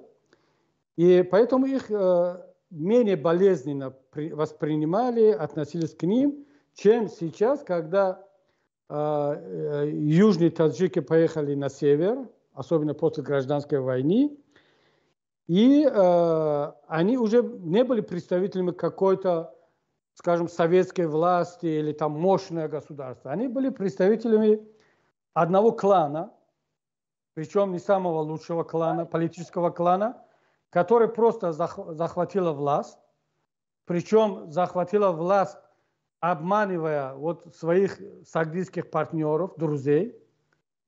Вот обещали очень многое, а потом потихонечку их выдавили из власти. И сагдийские таджики, они относились, скажем так, вот такие, как вы, негативно к южанам, не потому что, не по каким-то традициям, там, каким-то непониманиям, нет.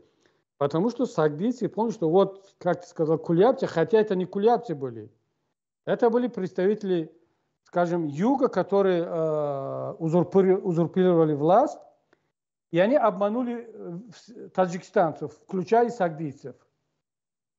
И ведь заслуга сагдийцев, скажем, была немало, вот, особенно элиты Сагдийской области, когда Рахмон получил власть, именно вот Сагдийская область, на то были причины. Я сейчас не буду никого осуждать, наверное, были какие-то причины. Они поддержали, они обеспечили. И благодаря этой поддержке, кстати, не только Сагдийская область, но, скажем, Гисар, Турсунзаде, узбекская часть Таджикистана, они тоже поддержали Рахмона, Народный фронт в начале. Но они все потом, у них сейчас такое чувство обманутых людей, и оно распространяется теперь на всех южан, на всех кулябцев. Я думаю, что тут надо просто разделить эти моменты и назвать вещи своими именами. Значит, вся вот эта ненависть, значит, она больше была навязана, да, либо просто от непонимания чаще всего. Ну, От непонимания, от чувства быть обманутым, от того, что вот действительно вот представители власти, я помню, что вот когда я встречался с прокурором одного из районов Сагдийской области, который был представителем юга, Хатлонской области, или, наверное, из каких-то из Кулябского региона, но он просто ведет себя очень хамит, он ведет себя очень вульгарно, грубо, не только по отношению к жителям Сагдийской области, даже по отношению ко мне, как депутат парламента, который я тоже являюсь южаном из Душанбе. Мой родной дом 25 километров восточнее Душанбе. Но, тем не менее, он был очень грубым, вел себя очень невежливо. А они, жители Сагдийской области, думают, что это и есть представитель юга. Да. На самом деле, это представитель одного маленького клана. И оно не представляет ни в коем случае юг. Вот это очень печально, это очень обидно для нас, для южан, что под действием каких-то негодяев, которые получили власть, деньги, все, таджикский народ, да и не только таджикский народ, весь Центральная Азия, и в Узбекистане, и в России, они судят по этим людям, они думают про таджиков, что вот все они такие. В этом контексте, получается, у наших соотечественников из Памира гораздо больше морального права заявлять о отделении от Таджикистана, чем у, значит, у сагдийцев, которые меньше там ущемлены. Потому что когда наша страна, рахмонизм, рахмоновские эти бойцы бомбят, ну, весь Таджикистан как бы, как бы всем пофиг, как бы. Ну, давайте будем говорить вещи своими именами называть, потому что когда вот 2012 год, там, вот недавно происходящее, я, кстати, в своих роликах об этом упоминал тоже, что, ну, всем нам как бы все равно, ну, умирают там помирцы, но они там борются что-то, нам все равно. И они на этом фоне сейчас очень-очень-очень так разочарованы в таджиках и даже иногда агрессивно борются, чтобы их не называли таджиками. Называли таджиками. Да. Имеют право, кстати, имеют право. Знаете, они имеют право на это, чтобы их не назвали таджиками. Это право любого гражданина. И мы, таджики, я не говорю о таджикистанцах, мы, таджики, именно те, которые считают себя таджиками, должны быть благодарными нашим памирцам, памирским согражданам, что они до сих пор, у них не преобладают сепаратистские настроения. Это благодаря наших памирских друзей, памирских таджикистанцев, что они, несмотря на все издевательство со стороны Рахмона, несмотря на нарушение всех прав, несмотря на то, что они урезали всю автономию этой области, которая закреплена Конституцией. Кстати, эта автономия, она дано памирцам не Рахмоновым, а Советским Союзом. Еще при Советском Союзе Памир, Бадахшан был автономной областью. И сейчас, вот давайте на практике посмотреть, как ведет себя Рахмон по отношению к Памиру и по отношению к Сагдийской области, по отношению к Хатлону. Абсолютно никаких отличий. То есть Памир и памирцы на практике не чувствуют эту автономию. Она есть в Конституции, но на практике ее нет. Хотя Памир – это отдельный регион, у них другая культура, даже другой мазхаб, исмаилиты, другие языки, другие традиции. Они считают себя другими людьми, они имеют на это право. А некоторые лжепатриоты, таджикские лжепатриоты, заставляют их, чтобы они считали себя таджиками. Какой ты имеешь право заставить узбека считать себя, или вот гражданин Таджикистана, полуузбек, полутаджик, но он больше чувствует себя узбеком. Я узбек, ты не имеешь права считать его таджиком, когда он чувствует себя больше узбеком. Акоджон, вот я наполовину, но я когда себя узбеком называю, всем большинству все равно. Но когда памирец называет себя не таджиком, то именно почему все стрелы идут... Да, вот именно с чем это связано? Это, знаешь, это уровень неграмотности, это говорит о комплексе неполноценности. Вот это, знаете, есть комплекс неполноценности у отдельного человека, есть у отдельной нации. Да. У нас, у таджиков, к сожалению, сейчас появился такой комплекс, всеобщий комплекс неполноценности. Там какой-то Галустян там начал эту юмористическую программу там про Джамшуди Раушан. Вся нация обиделась. Вот понимаешь, вот на этого бедного, пусть не бедного, на этого артиста, актера. Но извините, а где у нас наши юмористические программы, где мы сами смеемся над собой?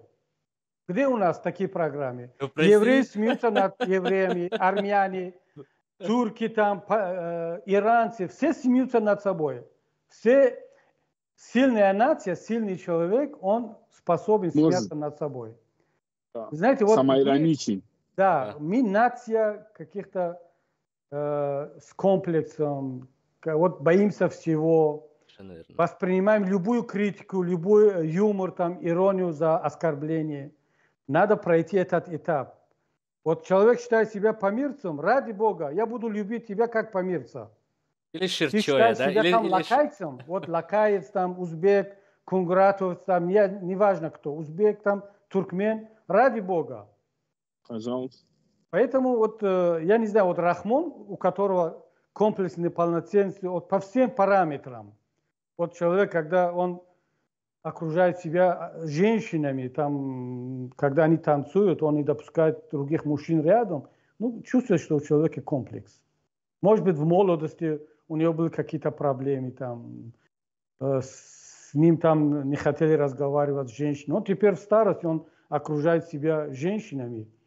И вроде бы у него неплохой рост, у него нормальный, он человек всегда при каблуках. Ну хорошо, это его личные проблемы, личный вкус.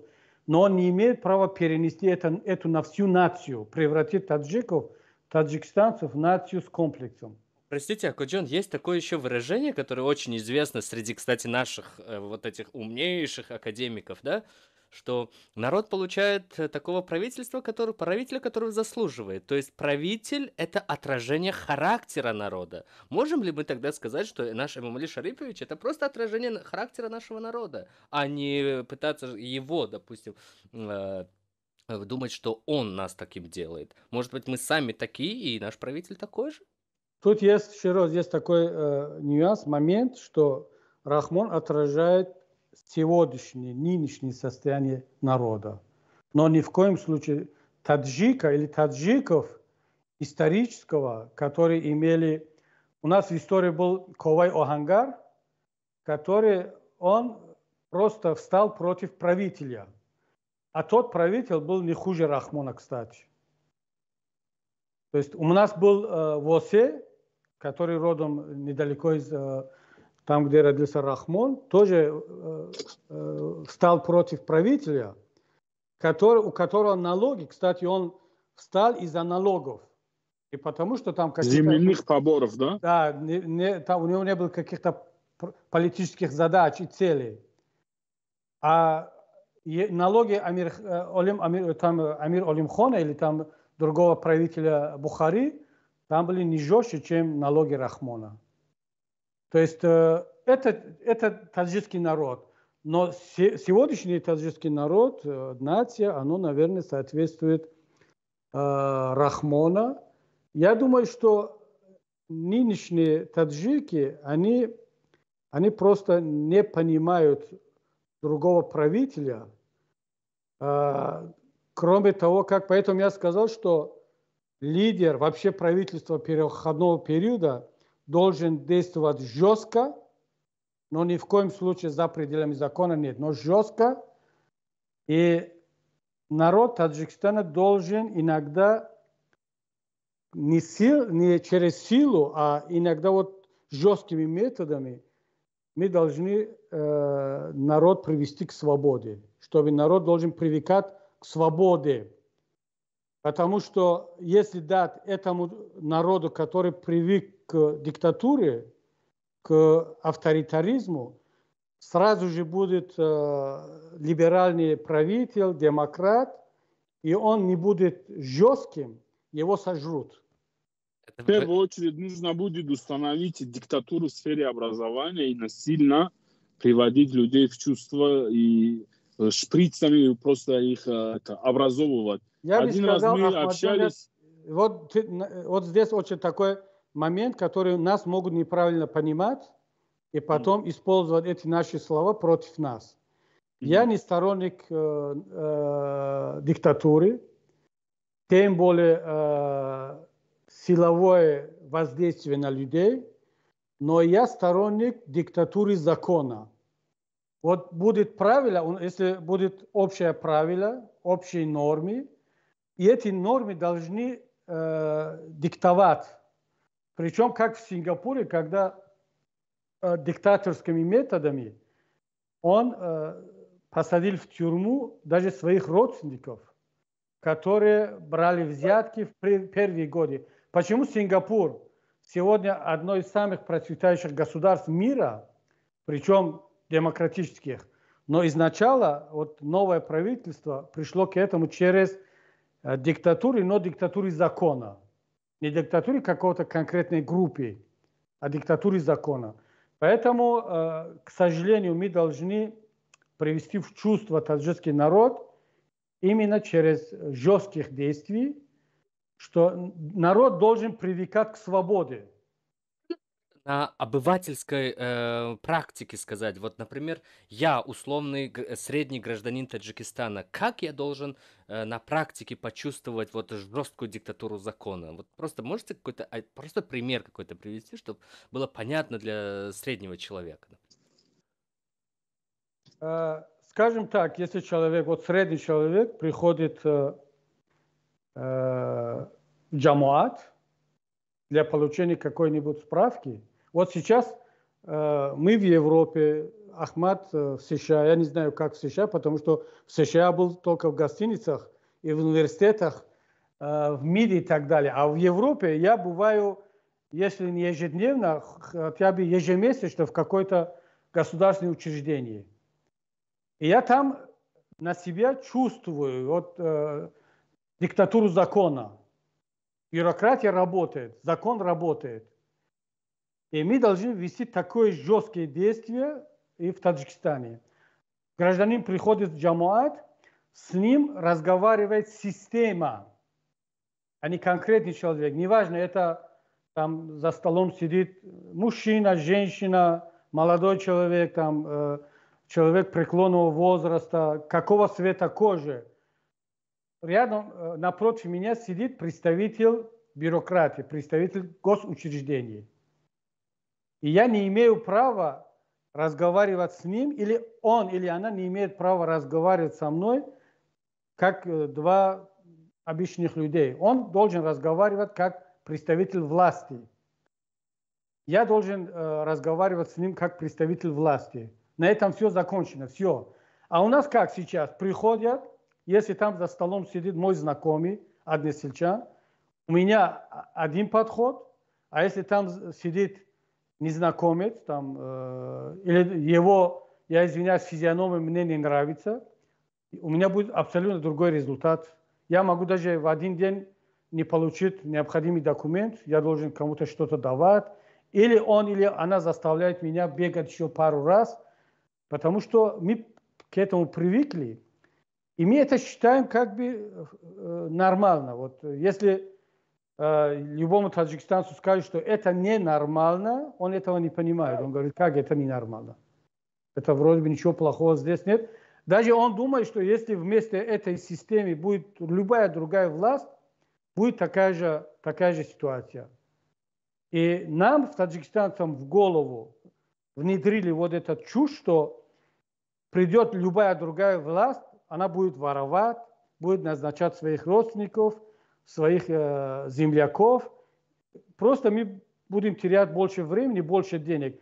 Этого только накормили, обеспечили, у них миллиарды, а придет какой-нибудь там другая голодная семья, вот придет Кабири, у Рахмона был один брат-тракторист, он наворовал несколько миллиардов, а Кабири придет огромная семья, несколько братьев, сестер, там куча племянников, там более 40 племянников, и все активисты. А если каждый захочет стать миллиардером, не хватит бюджета Таджикистана. Вот в Таджикистане в голову забили вот эту чушь, и все в это верят. Проще говоря, диктатура закона выглядит так, что если я, например, прихожу в городскую администрацию за условной справкой, и там сидит мой родственник, я говорю, Акаджон, там, сделай мне по-быстрому, он должен сказать, нет, прости, у меня тут процедура, да, вот по У него времени. не должно быть возможности это сделать. Как в Америке идешь, вот ты не можешь купить эту справку, ты не можешь обойти очередь. Ты идешь, нажимаешь в экран, тебе выдается очередь, и ты ждешь этой очереди, как все, ты платишь госпошлину, как все, и ты уходишь и свои дела делаешь. Например, переоформить машину. Тебе нужен час, и тебе никакой гаишник, вот полицейский, он никак не может на этот воздействовать на этот процесс, как у нас, например, гаишник может воздействовать на дела, как называется это, ДМВ, на дела ГАИ, понимаешь? То есть вот это люди тоже построили, и это работает, и я думаю, что господин Кабири говорит именно об этом. Ребята, давайте гипотетически будем рассуждать так. Если мне, вот тебе, любому другому, кто придет на смену Рахмону, максимум мне нужен год. Максимум год. За этот год что у нас? У нас есть закон, даже я, будучи депутатом парламента, при нас 10 лет тому назад мы приняли закон о электронном правительстве. Что это значит? Все государственные учреждения должны работать электронно. Я сижу у себя дома, через компьютер я получаю справку. Вот как в Европе. Недавно я получил справку, просто там пошлина 29 евро, и все. Ты заплатил, тебе в почту отправляют, или там есть опцион, выбор. Отправить по почте в виде бумаги, или сам будешь там распечатать дома. То есть мы отправим тебе PDF. Я скажу так, у нас вот в условиях глобализации, искусственного интеллекта, первые 3 месяца введем в Таджикистане интернет, самый мощный интернет, это буквально за месяц можно организовать. Таджикистан получит мощный поток интернета, будет присоединен к мировой системе. Привезем максимум 1000 специалистов, таджиков, которые сейчас айтишники, которые учатся работать в Европе, в США, в России, в Казахстане, в Турции. Пригласить, дать им хорошую зарплату. За 1 год таджики, которые сейчас работают за рубежом, они обеспечат электронное правительство в Таджикистане. И остается только обучать граждан, а для этого необходимо время, максимум еще пару месяцев, для того, чтобы хотя бы часть населения имела возможность электронно получать справки. То есть государство должно работать в другом режиме. И знаете, заполнить сколько там декларацию налоговую. Там все. И это снимает нагрузку из государственных учреждений. Уменьшается количество сотрудников, зарплат будем давать меньше. То есть это уже современное государство. Ты думаешь, что за 3 года переходного правительства мы не можем обеспечить такую работу? Я уверен, что максимум за год, за 2 года можно это организовать, сделать. Для этого что необходимо? Воля. Кроме воли больше ничего. Максимум, я посчитаю максимально, на это пойдет, наверное, максимум $100 миллионов. Что такое 100 миллионов долларов для государства? Ничего. Ничего, это абсолютно ничего. Рахмон на 100 миллионов легко долларов. Можно найти. Рахмон построил за 67 миллионов флагшток. Купил за 98 миллионов самолет. За 90 миллионов купил себе самолет. Да. За сотни миллионов построил себе там чайхану или что угодно. Каждое мероприятие, торжественное мероприятие, где он только танцует несколько часов, обходится госбюджету в несколько десятков миллионов. И можно направить, даже это пусть будет 500 миллионов долларов, на обеспечение электронного правительства, модернизации вообще государственной системы, и через пару лет вы получите другой Таджикистан. Минимизация коррупции. Когда нет, скажем, общения с конкретным человеком, нет возможности для коррупции. Опять-таки, как сделал Саакашвили с паспортами, по-моему, если не ошибаюсь, он сделал так, что ты подъезжаешь на машине, платишь пошлину, и паспорт уже едешь, с другой стороны уже получаешь свой паспорт. Да, конечно. Сейчас все в Европе, сейчас идешь в гостиницу, там вообще нет персонала. Ты по почте или там через app получаешь и ключ, и пароль, и все. Ты вообще не видишь ни одного персонала в гостинице. Значит, Заплатил, пошел, получил свой номер. Автоматизированно, Зна- да? Автоматизированно. Значит, получается, ну просто я уже, у нас это тоже возраст уже такой, который, когда мы можем сказать, что мы уже взрослые дядьки, да? Получается, за столько лет правительству Рахмона, и в частности вот его пропагандистам, удалось внушить большинству наших соотечественников, что государственное дело, управление государством, это настолько сложная история, что ты должен получить 10 там крупнейших крутых образований, чтобы разобраться в нем. А на деле-то уже все придумано, все есть, и просто бери, имплементируй, все получается, да, уже А все. вот, Шерот Ахмаджон, а вы знаете, что сейчас Рахмон, как глава правительства, нарушает закон Республики Таджикистан об электронном правительстве? В законе там, кто отвечает за реализацию, за исполнение этого закона? Правительство. Закон принят, он должен быть реализован. Если закон не исполняется, кто-то должен за это отвечать. 10 лет, вот оставим всю коррупцию, там, похищение, убийство Рахмона, за неисполнение закона об электронном правительстве можно подать в суд на Рахмона. Он не исполняет закон Республики Таджикистан, который его самим подписан уже более 10 лет тому назад. Почему Да, он не в исполняет 11-м, если не ошибаюсь, еще. Нет, да. Не понял. Еще в 11-м году, по-моему, или 11 или 12-м году был подписан. Я был депутатом, я сейчас не помню точно какой год. Но почему он не исполняет этот закон? Чего он боится? Когда ты ведешь электронное правительство, первый шаг – это свободный интернет. Это должно быть мощный интернет, доступный интернет не только для государственных учреждений, но и для граждан. Иначе электронное правительство – это абсурд, не работает. Если Рахмон ведет, исполняет этот закон, он должен вести доступный интернет во всех уголках страны, он должен снимать блокировки, а в результате граждане получат доступ к нашему разговору. Они имеют возможность скачать наш разговор, который будет продолжаться 3 часа, при этом заплатив за это копейки или вообще ничего. А сейчас любой гражданин Таджикистана, если он не работает в какое-то госучреждении и на халяву смотрит наши разговоры, только для того, чтобы посмотреть наш разговор с вами, он должен платить чуть ли не половину своей зарплаты. Именно поэтому Рахмон боится исполнять закон о электронном правительстве.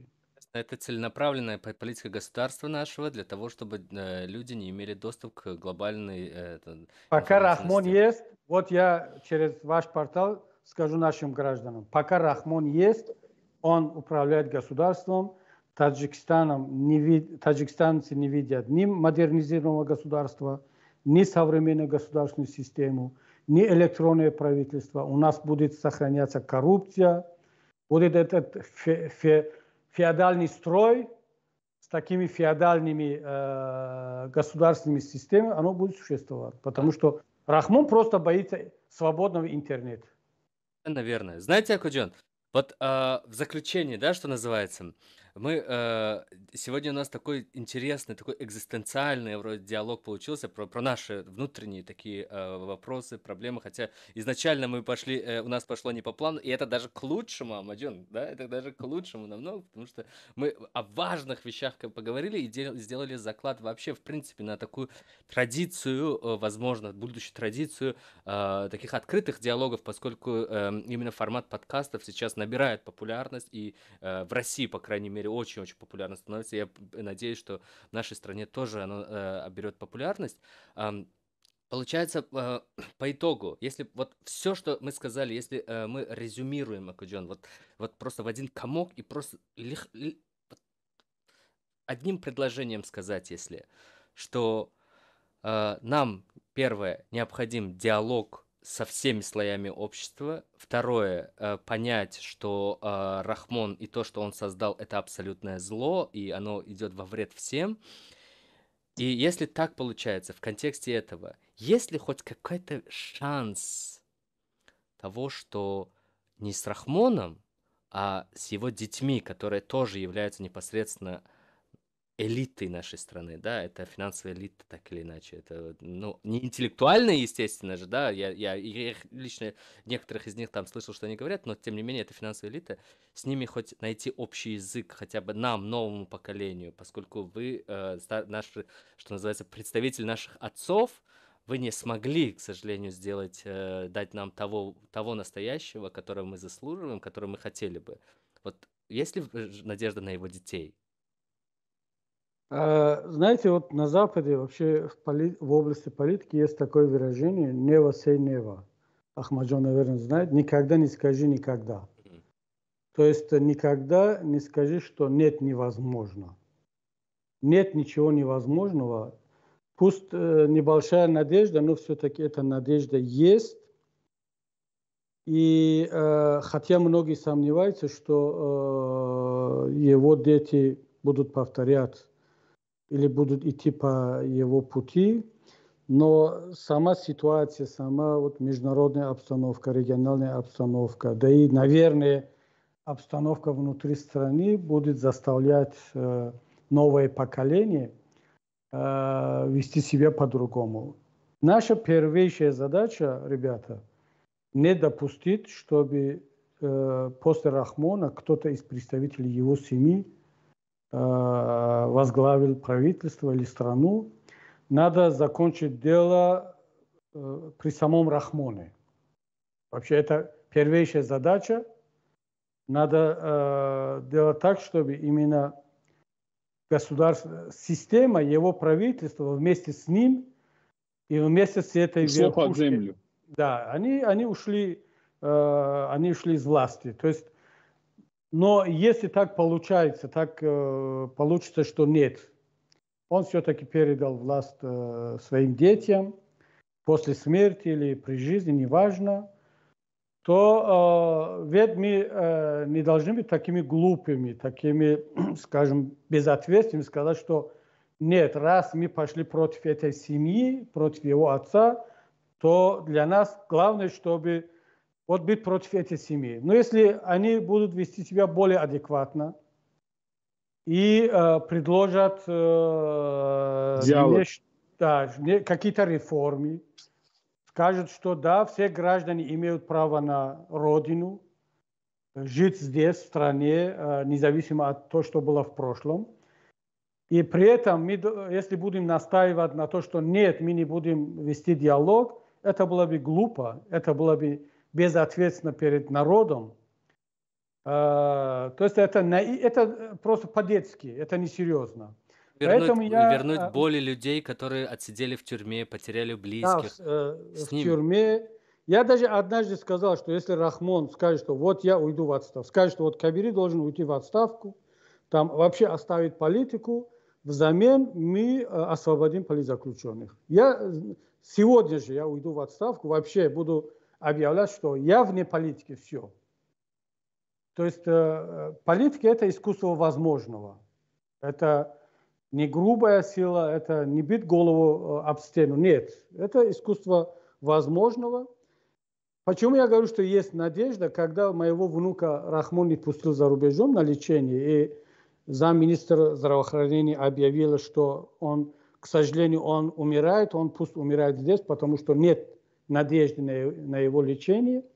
Но мы настаивали, кстати, я очень благодарен, еще раз повторяю, что вот, гражданское общество, все, в том числе Ахмаджон и вы, все подключились, и это имело огромный результат, и в том числе и дипломатический корпус, который они 4 посла встретились с министром иностранных дел, не ультиматум, но они поставили жесткие условия, что если ребенок не будет отпущен, у вас будут проблемы, санкции. И причем не на шутку они разговаривали, 4 посла с министром, и это имело воздействие. Но до этого, когда наш общий знакомый, который учился со мной и в хороших отношениях с одним членом семьи, детей Рахмона, он просто чисто по-человечески, он не мой сторонник, мой однокурсник, не мой сторонник, он работает на правительство.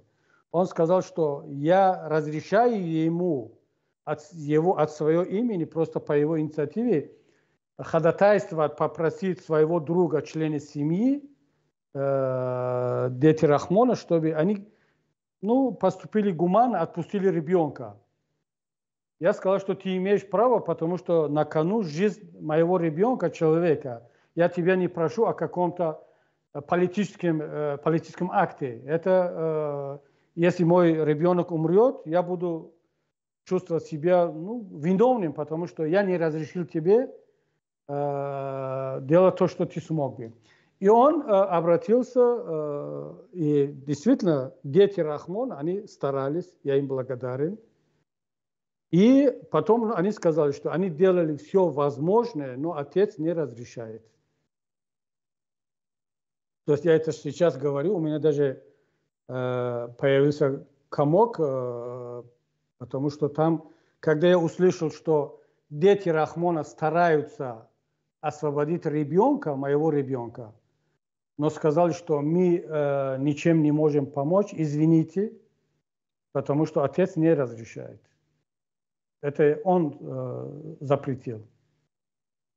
И здесь я говорю, что есть надежда, потому что, может быть, они еще не у власти, он не президент или она, там, я не буду сейчас не конкретизировать, он или она, чтобы Рахмон потом не думал, что кто именно так поступил, но я считаю, что есть надежда, если человек так гуманно относится к ребенку, не как его отец. Есть надежда, что если кто-то из детей получит власть, он также гуманно будет относиться к другим, к политзаключенным, к другим гражданам. Но поскольку они не имеют сейчас такой полномочия, отец управляет всеми, у них нет таких возможностей. И поэтому, может возникать вопрос, а почему все-таки Рахмон отпустил? Потому что Рахмон оказался под сильнейшим давлением. Прежде всего международным давлением, дипломаты ставили условия, и у него другого выхода не было. Кстати, они буквально за несколько дней, они сами написали все, документы подготовили, сказали, что вот идите куда угодно, главное, чтобы у нас не было проблем. И поэтому вот такая надежда есть, но она небольшая. А если вот все равно оппозиция найдет какой-то компромисс, диалог построить с его детьми, но как заместить боль людей, которые столько лет пробыли в тюрьмах? Зайд Саидов, вот огромное количество ваших однопартийцев, Сухроб Зафар, которые будут сидеть долго, и их освободят, но они потеряли огромное количество жизней там. Как их жизни возместить? Еще раз, до коронавируса ко мне, это было до коронавируса, потому что тогда как раз я вернулся из этой поездки, начались карантине. Меня пригласила одна международная организация, причем очень авторитетная, которая по всему свету занимается переговорами. Это не гуманитарная организация, это международный институт, который организует переговоры. Они мне сказали, что есть такое предложение, поступило от экспертов, организовать переговоры между таджикскими властями и таджикской оппозицией не по политическим вопросам, чисто по гуманитарным вопросам, по заключенным. Вы готовы на это? Я сказал, что я готов. И сказал, что ваши условия. Я сказал, что у меня никаких условий нет. Единственное условие, чтобы они были освобождены. Других условий у меня нет. Я жду условий властей. Они сказали, что если у вас нет политических условий, то это прекрасно, это облегчает нашу задачу. Иначе, говорит, у нас есть по практике опыт, что когда мы начинаем переговоры, например, между оппозицией и властями или там между какими-то воюющими сторонами, вначале собираем условия. Вот кто там ультиматум, условия. Говорит, это прекрасно, когда у вас нет вообще никаких условий. Вы просто хотите, чтобы ваши коллеги были на свободе. Говорит, мы спокойно сейчас поедем в Душанбе и будем в контакте, посмотрим. Они очень оптимистично поехали туда. И вернулись через неделю, звонили, мы встретились, они сказали, что нет, мы не встретились, потому что начался коронавирус. Мы созвонились по скайпу, они сказали, что, к сожалению, ваши власти оказались недоговороспособными. То есть они даже не хотят обсуждать этот вопрос. Когда мне говорят, что у вас какие условия, ваша оппозиция готова там на отставку, на все, они говорят, что у нас нет, они будут сидеть, они до конца жизни. Тут разговора не может быть. Они все вернулись оттуда и говорят, что нет, ваша власть, она не договороспособна, эти люди, они не понимают, что такое политическое урегулирование. Они сами удивились, сказали, что как эта власть подписали с вами соглашение в 1997 году. Каким образом? Эти разные люди, я сказал, что только сила, только оружие. То, что их заставило подписать договор, соглашение, это наше оружие, наши маджахиды. Не там какое-то политическое крыло, международное сообщество, нет. Это те маджахиды, которые своей кровью, своим оружием заставили Рахмона сесть за стол переговоров. Рахмон, кроме оружия, кроме силы, ничего больше не понимает. Больше ничего не понимает. Прям... Никакие там международные санкции, резолюции, решения Комитета ООН по правам человека, ничего. Только сила. А он понимает, что сейчас у таджикского народа нет силы, нет оружия. Мы разоружились по условиям мирного соглашения. Я не скажу, что это само подписание мирного соглашения было ошибочным, нет. Но разоружаться без гарантии – это была ошибка. То есть почему афганцы, когда талибов сказали, что давайте подпишем соглашение, вы будете разоружаться там через несколько лет.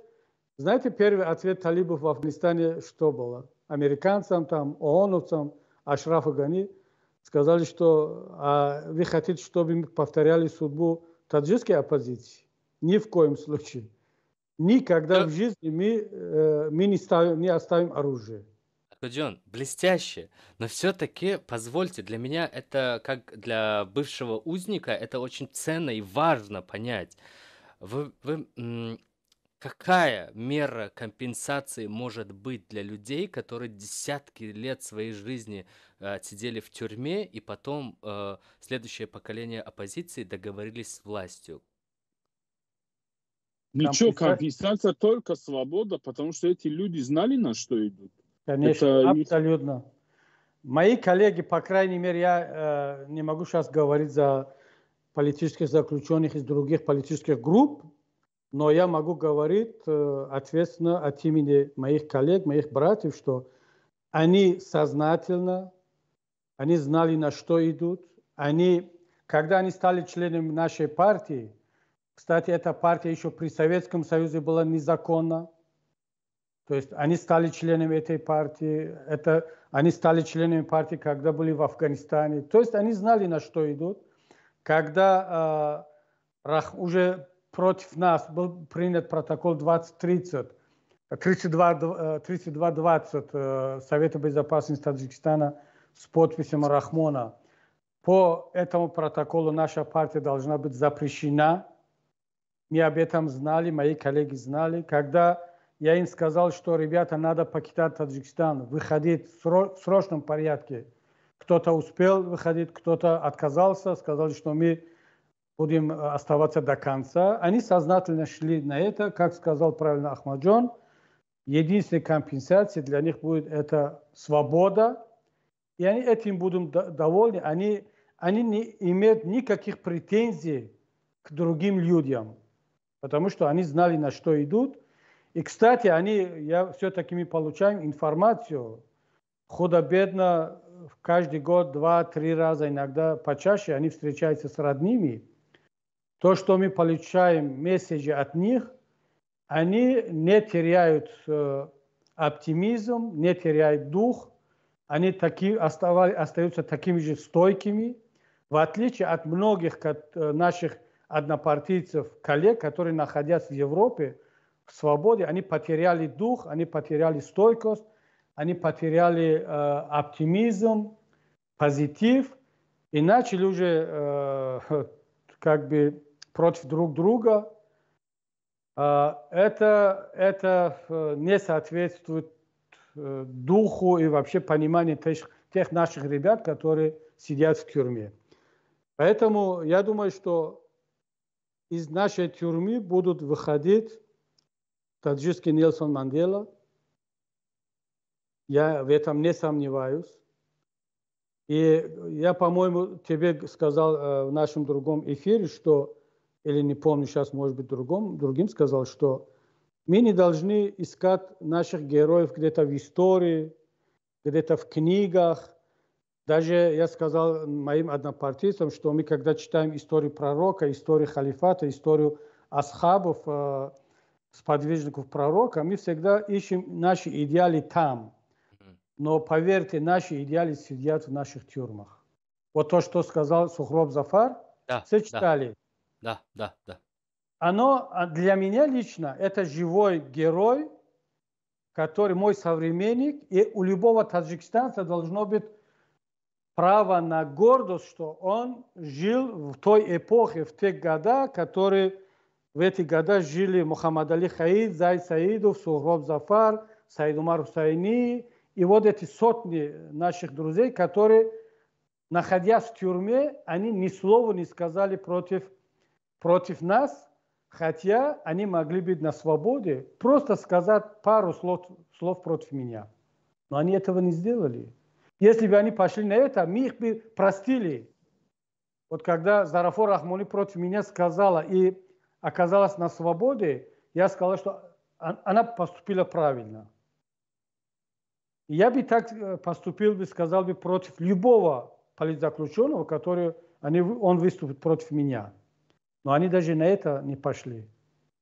Поэтому они живые герои, не надо искать героев где-то в истории, там, где-то в книгах. Вот наши идеалы, наши герои. Таджикская идея, если так, прости, Ахмаджан, прости, Гаптагриштам Ахмаджан, вот просто у всех народов есть своя идея, да, там, у американцев там своя, там, Ахмаджон лучше знает что-то, в чем американская идея, когда вот это хорошая работа, большой дом, классная машина, там, жена с голливудской улыбкой, либо прочее, вот. А у нас, у таджиков, существует ли хоть какая-то идея? Если нет, вы можете ли вы сформулировать для ваше видение этой идеи? Интересно. Для меня, вот я не могу сейчас сформулировать за народ, за нацию. Вот для меня, наверное, такая простая формулировка быть свободным гражданином на своей родине. Это мой идеал. Я не бегаю за каким-то идеалом. Вот кто-то придумал, что наш гордость или там таджикский, как оно, арзиши мили, идея мили построить Рагунский ГЭС. Или что, ребята? Который никак не достроят, да? Сдурели, что ли, какой-то экономический, пусть даже самый крупный в мире экономический объект должен быть моим идеалом. Или там, не знаю, какой-то. Для меня идеал – это свободный гражданин у себя дома. И ничего не надо придумать такое, что-то высокое, возвышенное. Зачем? И вот самое важное у американцев это не только их свобода, что бесспорно, но еще и человеческое простое достоинство. Никто, ни коп, ни министр, ни просекьютор не может унизить его человеческое достоинство. Даже я, мигрант, который приехал и стал подданным этой страны, стал гражданином этой страны, я на 1000% уверен, что Трамп, Байден, Харрис, неважно кто там, он никогда не унизит мои человеческие достоинства. Ни один институт, который он будет работать все-таки в мое благо. Многие конспираторы говорят, что они работают там на масонов, на богатых людей, на миллиардеров. Это, конечно, не так. И эти институты, как господин Кабири в предыдущих твоих записях, он очень хорошо привел пример про американские институты. Я думаю, что будет правильно такие же институты построить по всему миру, и в том числе в нашем Таджикистане, потому что они работают. Да, есть ошибки, но они работают в целом в мою пользу, в пользу человека.